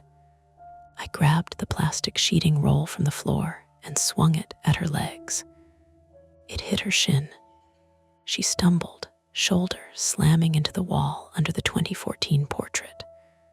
The frame jumped. Brown backing paper tore farther down with a ripping sound like fabric. Her knife hand struck the banister. The utility knife fell. It skittered down 2 steps. Daniel kicked it lower, out of reach, even while blood dripped from his arm. "Who are you?" I shouted. She looked at the broken 1994 portrait on the floor, not at me. "You shouldn't have opened them," she said. Then she bolted down the stairs. Mom was on the landing below, halfway between upstairs and kitchen. She grabbed for the woman's hoodie, got fabric, lost it. The woman slammed into her shoulder first, and Mom hit the wall hard enough to knock a framed watercolor crooked. "Mom," Daniel pushed himself up. A shard of glass was stuck in his forearm. He saw it, went gray, and kept moving anyway. Downstairs, the house had become all sound. Dad yelling from the kitchen, rain at the front door, the chirping detector, the woman's feet pounding through the center hall. Daniel and I reached the bottom of the stairs as she cut left into Dad's office. The front door stood open, not wide, 6 inches, enough for rain to blow in across the hall runner. The chain latch hung torn from the frame. The deadbolt plate had splintered around the screws. Whoever she was, she had forced it with a pry bar or shoulder or both. Dad was no longer in the kitchen chair. He had dragged himself as far as the dining room threshold, one hand on the wall, the other gripping his aluminum cane. His face was the color of paper. "Dad, sit down," I shouted. He ignored me. The woman came out of the office carrying Dad's Worth folder. "No," Daniel said. She had what she wanted now.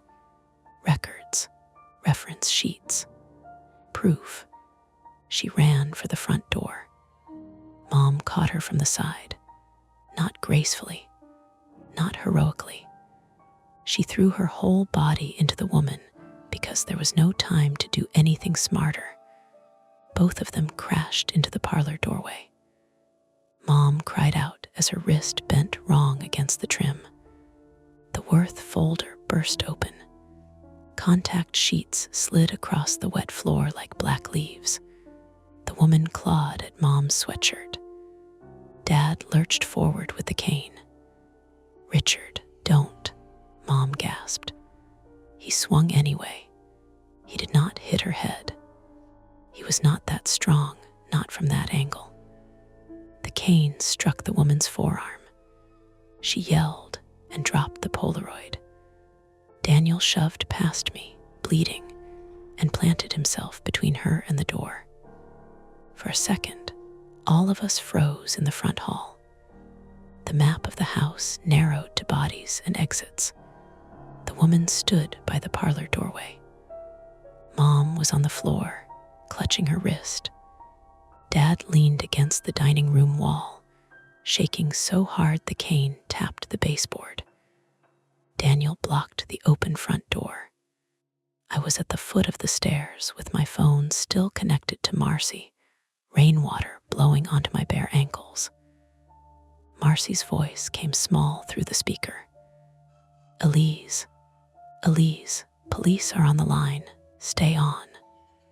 The woman heard it. Her face changed. Not fear, calculation.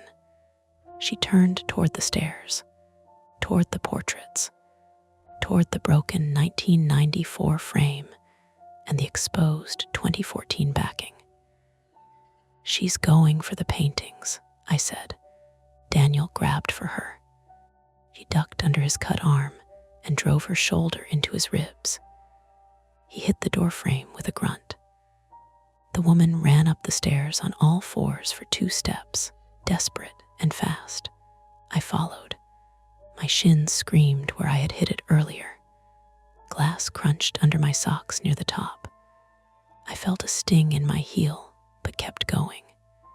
She reached the hallway before me and dropped to the floor beside the broken 1994 portrait. With both hands, she tore at the back of the canvas. "Stop," I shouted. She looked up at me with rainwater and tears on her face. "You don't understand. Then explain." The words came out ridiculous. We were both kneeling in broken glass under a chirping smoke detector with my family hurt downstairs. But she answered. "My mother was in those photos." "What photos?" "The ones he kept. The ones Worth hid. The ones your father said were a mistake." She ripped a strip of backing paper free. Inside the 1994 portrait, tucked between stretcher bar and canvas, was another packet wrapped in wax paper. The woman grabbed it. I grabbed her wrist. She was stronger than she looked. We rolled sideways into the linen closet door. My shoulder hit the knob. Pain burst down my arm. She clawed at my face, caught my cheek, and I smelled her breath, coffee, rain, panic. Daniel came up behind her and wrapped one arm around her waist. She screamed. Not fear now. Rage. "Those are mine." Pulled her back. I snatched the wax paper packet from her hand and scrambled away, slipping on glass. My heel burned. Something warm slicked my foot. The woman twisted, and Daniel's injured arm gave out. She broke free and lunged at me. I did the only thing close. I threw the packet into my childhood bedroom. It landed on the rug inside. The woman changed direction instantly. That was when Mom appeared at the top of the stairs. Her right wrist was swelling already, held tight against her body. In her left hand, she carried the roll of duct tape from our abandoned supplies. "Elise, move." I moved. The woman rushed into my bedroom. Mom slammed the door behind her. Daniel threw his weight against it. The woman hit the other side so hard the old wood jumped in the frame. Once, twice, the latch rattled. Mom looped duct tape around the knob, and the hallway linen closet handle wrapping fast, messy bands while Daniel held the door shut. It would not hold forever, maybe not even for a minute, but it held long enough. "Elise," Daniel panted, "call police. They're on." My phone was still in my hand. The screen was cracked now. The call timer glowed. A dispatcher's voice came through, calm in a way that felt almost obscene. I gave the address. I said intruder. I said injuries. I said possible weapon. I said the front door was forced and the storm was flooding the road. The woman inside my bedroom stopped hitting the door. That was worse. Daniel leaned his forehead against the wood. Blood ran down his wrist, dripping onto the floor. From inside, the woman said, "Ask him about Lydia." No one spoke. "Ask Richard Hart what happened to Lydia Vale." Marcy's voice cut through the phone speaker. "What did she say?" Mom stared at the door. Daniel stared down the stairs. I looked at Dad below, visible through the banister rails, one hand pressed to the wall, his face collapsed inward. "Dad," I said. The house seemed to wait with me. Dad sank onto the bottom step because he could not stand anymore. "Lydia," he said, and his voice sounded older than the portraits. "Franklin's niece." Marcy made a sound on the phone. "My aunt." The bedroom door creaked under Daniel's weight. Dad swallowed. Rain blew through the open front door downstairs, dampening the scattered contact sheets around his feet. "She was hired as an assistant for the 1994 sitting," he said. "She took extra photos, not reference photos, private ones, through windows, around the house. We found out later. The woman behind the door laughed once. It sounded broken. She was sick, Dad said. No, the woman said through the door. She was pregnant. Mom's face went slack. Dad looked at the floor. There are moments when a family changes shape, not because a secret is fully explained, but because everyone realizes where the secret has been standing all along. Richard, Mom said. I didn't know that then. The woman hit the door again. Daniel shoved back with a grunt. She said the Harts owed her, Dad said.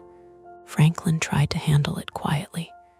She sent us altered photos, aged faces, obituaries with our names cut out. She wrote notes. She broke in once.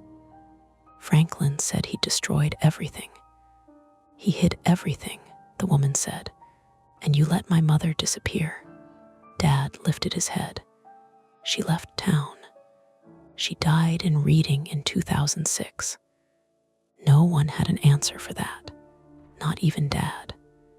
The rising and aging portraits then were not magic, not even close.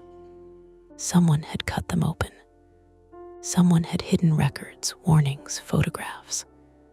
Someone had come back years later, after Franklin Worth died, after Dad's surgery made the house weak, after the storm gave cover, and altered the painted images slowly enough to make us doubt our eyes. Fine brushwork, matched varnish, access through the house, maybe more than once. The smoke detector chirps to draw us upstairs. The damaged chain, the basement leak, the mice, all of it a trap built from maintenance failures and old fear. The woman in my bedroom had been aging us by hand and counting how long it took us to notice. Sirens sounded far away, faint, warped by rain. The woman heard them too. The bedroom window opened. Daniel's eyes went wide. No, he ripped at the duct tape.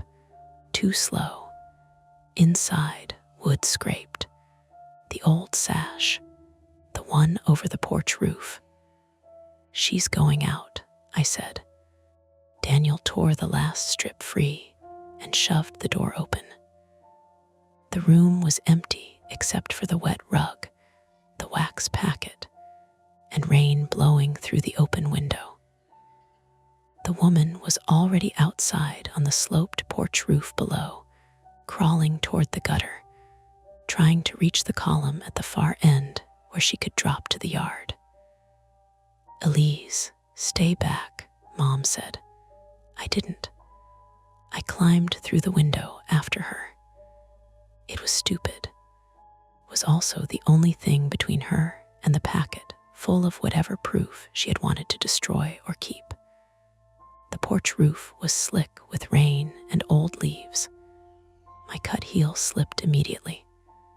I caught the window frame with one hand and felt something tear in my shoulder. The woman looked back at me, eyes wide, hair plastered to her face. "Don't," she said. "Then stop." Below us, Daniel shouted my name. Mom shouted his. Dad shouted nothing. The woman tried to stand. Her foot slid. She grabbed the gutter. It bent with a metallic groan. I lunged, not for her throat, not for her clothes, but for the back of her hoodie. My fingers caught fabric. For 1 second, I had her. Then the gutter tore loose. She dropped, not far, 8 feet maybe, enough. She hit the porch steps sideways with a thick, horrible sound and rolled into the mud beside the hydrangeas. I slid after her, slammed my knee into the roof edge, and stopped half over the gutter line, gasping, fingers clawed into shingles. Daniel caught me from behind through the window. He hauled me back inside, not gently. There was no gentle left. Police reached the porch 3 minutes later, though it felt longer. 2 officers came through rain with flashlights and hands near their holsters. An ambulance followed, delayed by water over the lower road. The woman in the mud was alive, conscious, and screaming about Lydia Vale, while an officer cuffed her carefully because her right ankle was bent at an angle no ankle should bend. Her name, we learned before they took her away, was Nora Pike, 41, female, Lydia Vale's daughter. She had worked for a restoration company in Harrisburg. She had enough skill to alter varnished oil paint without leaving obvious marks, enough patience to enter the house during Dad's hospital stays, and enough resentment to turn family portraits into a clock only she could read. The cost did not wait for explanations. Daniel needed 12 stitches in his arm and had bruised ribs. Mom's wrist was fractured. Dad's hip had not dislocated, but the strain reopened part of the incision, and the EMT's face, when he checked it, told me more than his careful voice did. My heel had glass in it. My shoulder burned whenever I breathed too deeply. There was blood on the stairs, rain on the hall runner, mold exposed upstairs, and 3 portraits damaged beyond whatever value Dad had once guarded. While the officers photographed the hallway, one of them lifted the wax packet from my bedroom rug with gloved fingers. Inside were old photographs, not all of them altered. Some showed our house from the street. Some showed my mother holding toddler me on the porch. Some showed Dad in the driveway, unaware. Some were of Franklin Worth's studio, and one showed a young woman standing beside the 1994 portrait before it had ever been delivered to our house, her hand resting on the back of the frame, her face partly turned from the camera. On the back, in the same blue ink as the Polaroid, someone had written, "She will come back through the children." The officer bagged it. Evidence he said. I nodded like that word could contain it. By the time they brought Dad out on a stretcher, the rain had softened again, looked smaller under the ambulance blanket. Mom walked beside him, wrist splinted, refusing to leave his side. Daniel sat on the stairs with a towel around his arm, staring at the broken glass glittering under the hallway light now that the power had returned. The smoke detector had finally stopped chirping. No one found that comforting. The central danger was over. Nora was caught. The house was full of police, EMTs, and muddy footprints. The portraits were no longer quietly changing on the wall. But when I looked at the 2014 painting, still hanging crooked above the torn backing, my painted face seemed older than it had that morning. Probably because the varnish had lifted. Probably because the flashlight angle was bad. Probably because now I knew what someone with patience and a key could do to a family while they argued downstairs about whether anything was wrong. I looked away first. By the time the ambulance doors closed on my father, the house looked less like a crime scene than a place where several ordinary disasters had finally met in one room. Rainwater had darkened the front hall runner from red to something like liver. Glass from the 1994 portrait lay in bright crumbs along the upstairs floorboards. The torn chain latch hung by one screw. The front door had been shut again, but not fixed, and every gust pushed a thin whistle through the damaged frame. In the kitchen, Dad's pill organizer sat open beside his half-finished water, Tuesday through Friday still waiting under little plastic lids. Mom refused to sit until a paramedic told her, very gently, that if she fainted with a fractured wrist, he would have to write it down as failure to follow instructions. That got through to her. She sat. Claire Hart had always been practical in motion. Stillness made her look breakable.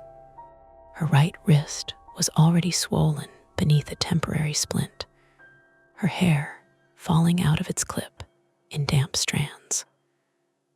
A smear of someone else's blood marked the sleeve of her Penn State sweatshirt. She kept looking toward the front window, even after the police cruiser pulled away with Nora Pike in the back seat. She looked younger than I expected, Mom said. Daniel sat across from her at the kitchen table with his arm wrapped in gauze, 12 stitches hidden beneath white padding. The EMT had left him with discharge instructions and a warning about dizziness.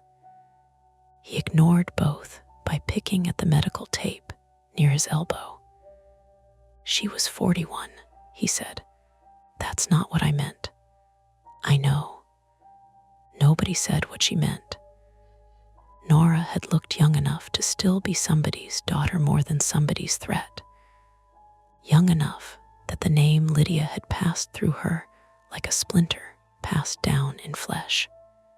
I stood at the sink washing blood from my hands, even though most of it was not mine, and most of it had already dried. My heel had been cleaned and bandaged. 3 tiny slivers of glass removed. My shoulder was strained, not torn, according to the paramedic, though it complained every time I breathed too deeply. My shin had darkened into a purple knot. Physical pain was easier than the rest. It gave instructions.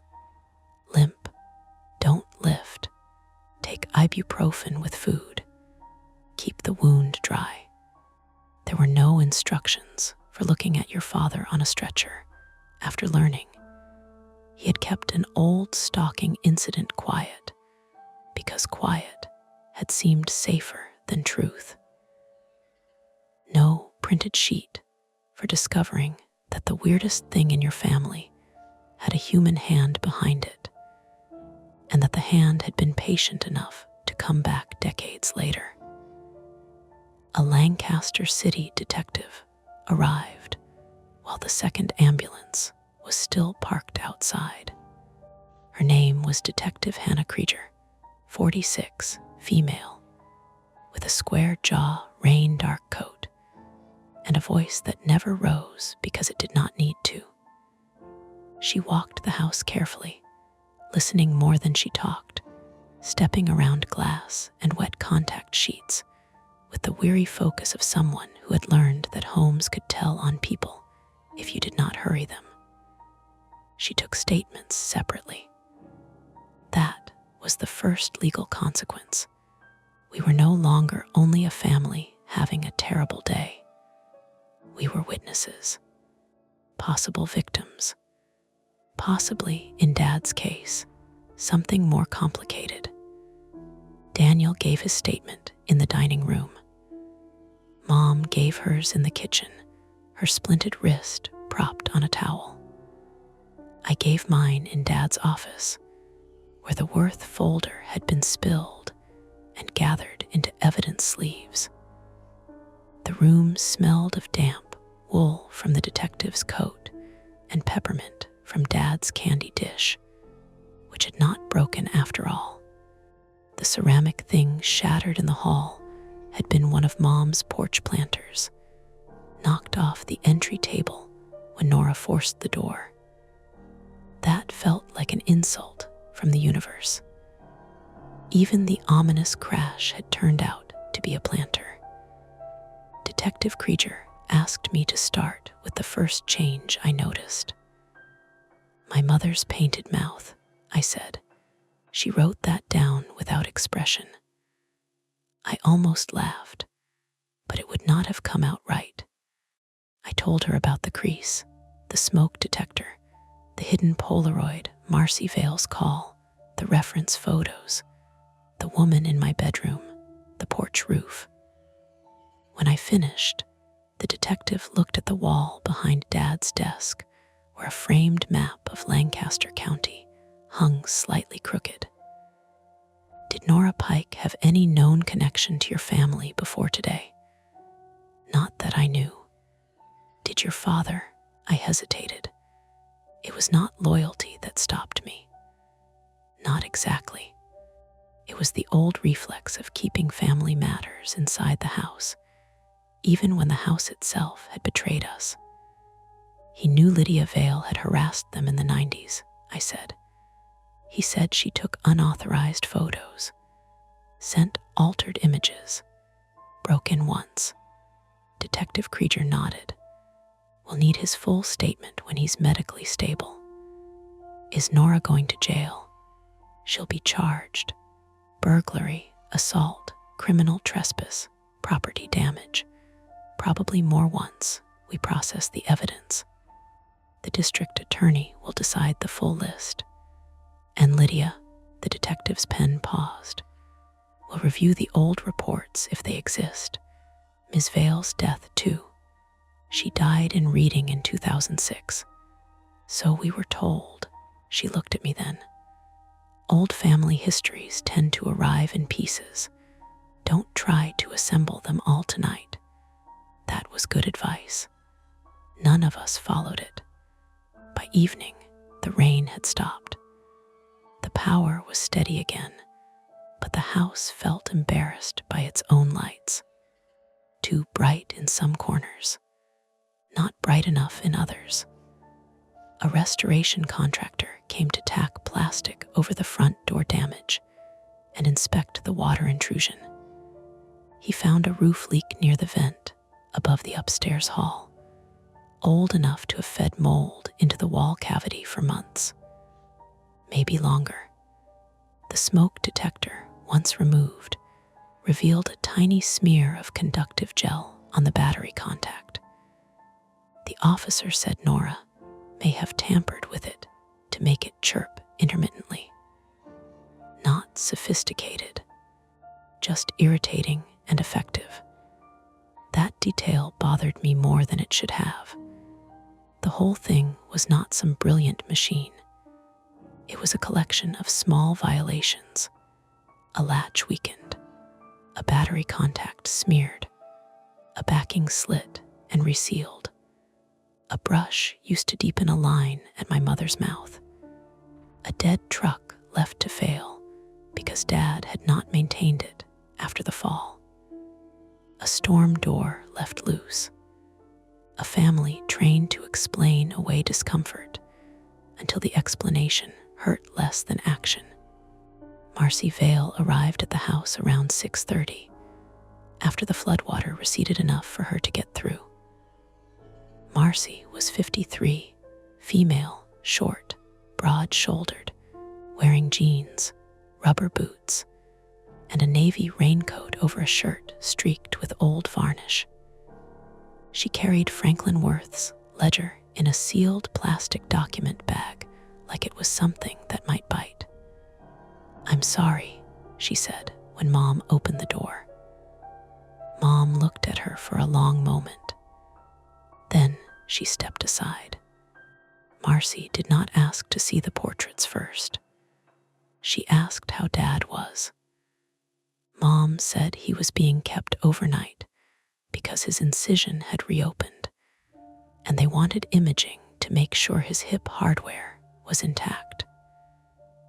Daniel said, "He's furious, so probably alive." And Mom gave him a tired look that was almost normal. We spread the ledger copies and recovered photographs on the dining room table, under the same chandelier where we had eaten birthday cakes and Thanksgiving pies and silent meals after arguments no one apologized for. Detective Krieger had taken the originals, but Marcy had photographed several pages before turning them over. Franklin's notes were careful, almost painfully so. Heart portrait returned by unknown mail, January 2005.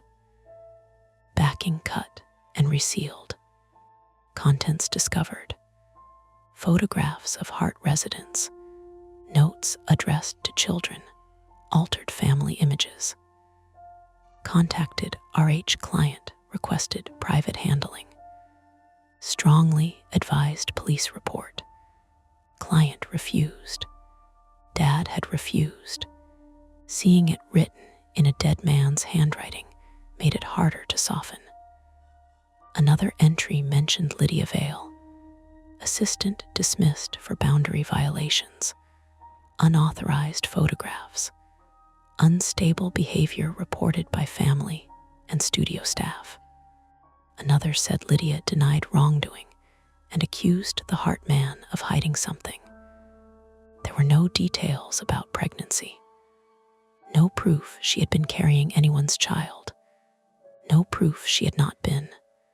Only a note from Franklin later, after Lydia left Lancaster, LV relocated. Risk may persist through child. Destroy nothing. Families forget. Paper doesn't. Marcy read that line and closed her eyes. "I thought my father was paranoid," she said. "He kept boxes of everything. Receipts for paint thinner from 1989. Notes on cracked frames. I used to laugh at him." Mom touched the table with her good hand. "I'm sorry about your aunt." Marcy nodded without looking up. "I'm sorry about what my family brought into yours." Daniel said, "Nora brought it." Marcy looked at him then. "Families bring things long before the person who acts on them." No one argued. Later, at the hospital, Dad tried. I went alone first, because Mom had been ordered to keep her wrist elevated, and Daniel was woozy from pain medication. He insisted, had no effect on him, while blinking one eye slower than the other. Dad's room smelled like antiseptic and warmed plastic. A muted television showed a local weather report about flooded roads and fallen branches. He lay propped against pillows, smaller than he had looked that morning, his face slack with exhaustion. An IV line ran into his left hand. Bad leg was supported with foam. He turned his head when I entered. "You look terrible," he said. "So do you." "Good fare." I sat in the chair beside the bed. For a while, neither of us spoke. Machines clicked softly. A cart squeaked somewhere in the corridor. Ordinary hospital sounds. Not comforting exactly, but regulated, accountable. Finally, I said, "Why didn't you call the police in 2005? His eyes stayed on the television. "Because it had stopped." "That's not an answer." "It's the answer I had then." "Dad," he breathed through his nose, winced. "Your mother was scared. You and Daniel were kids. Franklin said he could secure the painting and keep the material. Lydia had left town. I thought if we made it official, if police came, if reporters somehow got it, if neighbors found out." He stopped. His mouth worked. "I thought I was protecting the family. You were protecting quiet." That hit. I saw it. He looked at me then, and for once there was no command ready in him. "Yes," he said, one clean word. I had wanted more. An explanation big enough to justify the shape of the day. But there was something worse and more believable in that one syllable. He had chosen quiet. He had chosen it because quiet was familiar, masculine, respectable, easy to mistake for control. Then the cost came later, with interest. "Did you know Lydia was pregnant?" "No." "Do you believe Nora?" "I don't know." "Did you have anything to do with Lydia?" His face tightened, hurt and anger both rising. For a second, I saw the old dad coming back, the one who could make a question seem disrespectful just by staring at it. Then he looked at his IV. "No," he said, "not like that. I barely knew her. She was around during the sitting. Took photos, talked too much, made your mother uncomfortable." His voice thinned. But I dismissed that too. That sounded true. It also sounded incomplete. I hated that both could exist in the same room. When Mom came in, she did not kiss him right away. She stood at the foot of the bed with her splinted wrist against her stomach, looking at him as if measuring the distance between the man she loved and the man who had decided something for her 20 years ago. "Claire," he said. "Not tonight," she answered. He nodded. That was the emotional consequence. Not screaming, not collapse. A postponement with weight. The next week moved in pieces. Nora Pike was arraigned and held pending evaluation. Detective Krieger told us Nora had admitted to entering the Hart House 3 times during Dad's hospital stays, and once the week before the storm.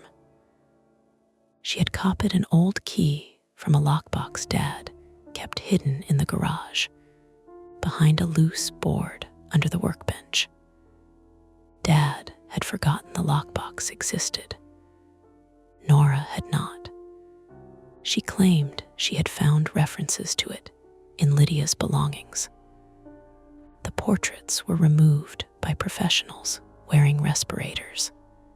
1994 frame was broken beyond simple repair. The 2004 and 2014 canvases were stabilized and taken to a conservation lab outside Philadelphia, where they confirmed new paint and varnish work over old surfaces.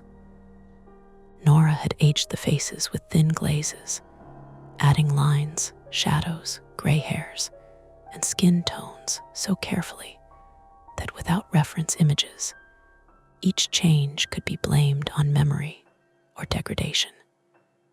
She had not altered us all equally. That detail stayed with me. Mom's painted faces had aged fastest. Dad's next. Daniel's had bruising and fatigue. Mine had hands, always the hands, veins, thinness, the suggestion of a future body I had not yet earned.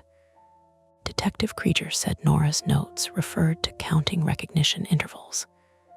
She had been documenting how long it took each family member to notice. She thought attention proved guilt, or inheritance, or complicity.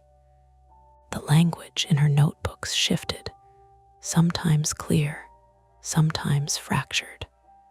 She wrote about Lydia as if Lydia were still giving instructions. She wrote about me and Daniel as the children who got to remain. That line made Daniel stop joking for 2 days. Then, on the 3rd day, he asked if remaining came with dental.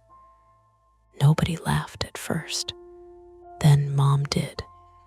Not because it was funny enough, because she needed the sound. The house became almost ordinary again in the way injured places do. Plastic covered the hallway wall where mold remediation crews cut into plaster. Industrial fans ran for 4 days, loud enough to make conversation feel like work. The front door got a new strike plate, longer screws, and a deadbolt Dad called excessive from his hospital bed over FaceTime until Mom said, "You no longer get a vote on locks," and he wisely went quiet. I stayed, not forever, not as a grand announcement. I simply did not leave at the end of the month. My work calls happened from the dining room. My suitcase remained half unpacked beside my childhood dresser. I told myself it was because Dad needed follow-up appointments and Mom couldn't drive with the splint. That was true. It was not the whole truth. One afternoon, Daniel and I carried the ruined 1994 frame pieces to the garage. The rain had washed the driveway clean. The hydrangeas by the porch steps were bent where Nora had fallen, their leaves bruised dark at the edges. Daniel stood over the garage workbench, looking at the loose board Nora had used to find the lockbox. Dad really forgot this was here. Apparently. Convenient. I looked at him. He shrugged, then winced because his ribs still hurt. I'm not saying he lied. I'm saying forgetting is a family sport. I wanted to defend Dad. I didn't. Inside the empty frame, tucked beneath one corner bracket the conservators had not removed because it belonged to the frame rather than the canvas, Daniel found a narrow strip of photo paper.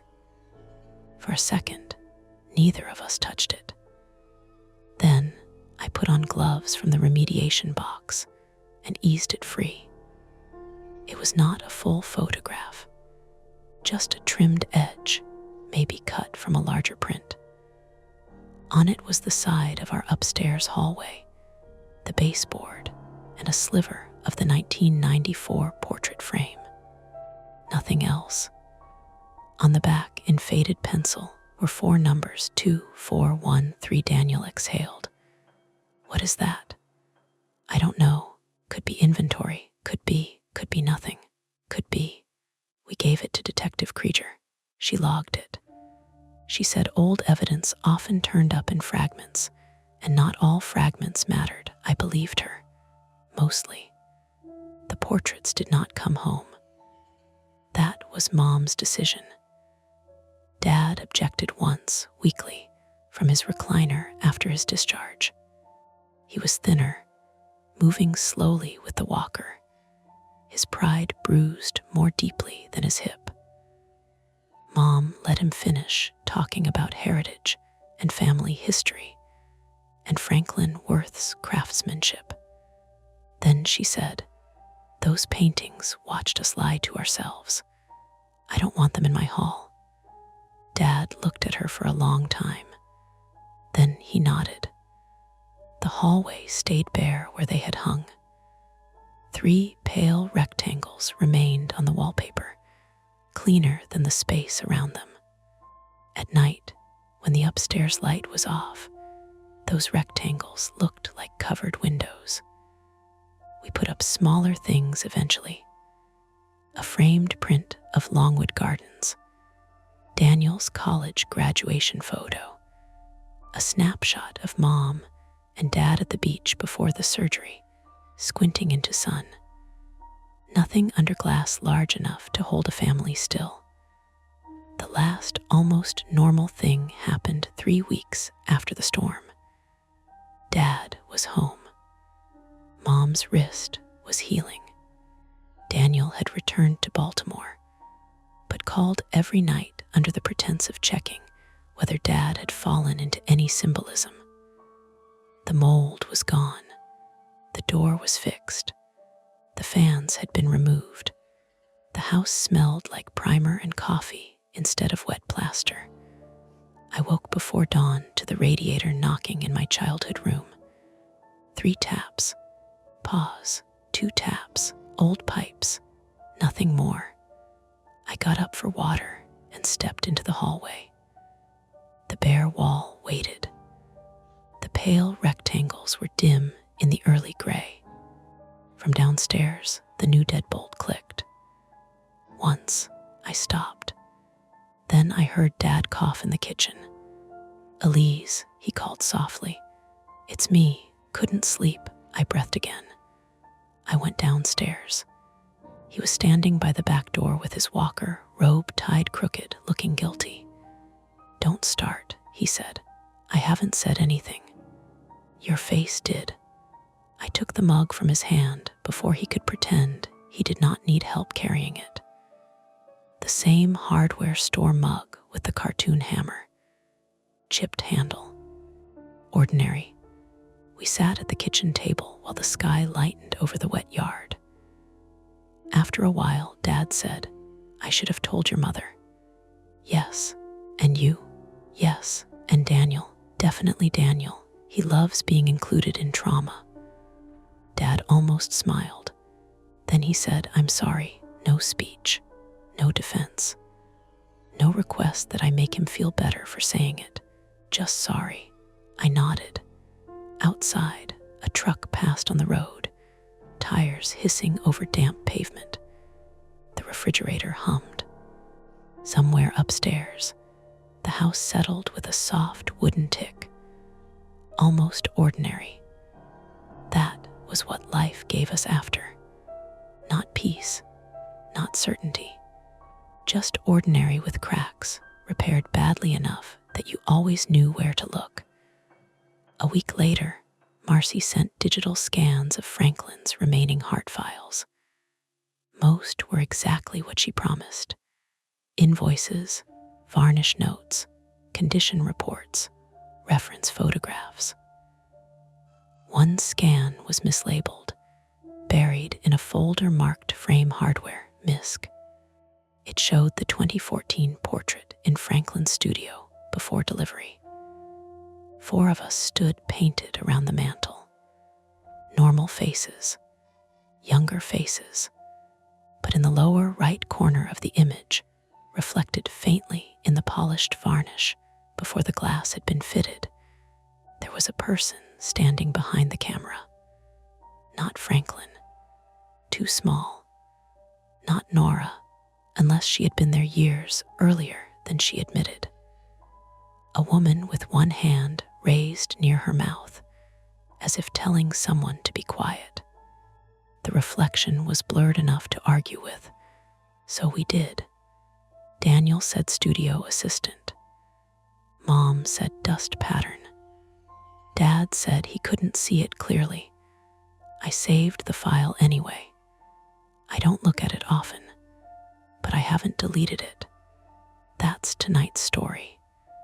If it gives you chills, make sure to like, subscribe to Mia Horror Stories, and tap the bell so you never miss what's coming next. And if you're still brave enough, there are more dark tales waiting for you right here on the channel. Go watch another if you dare.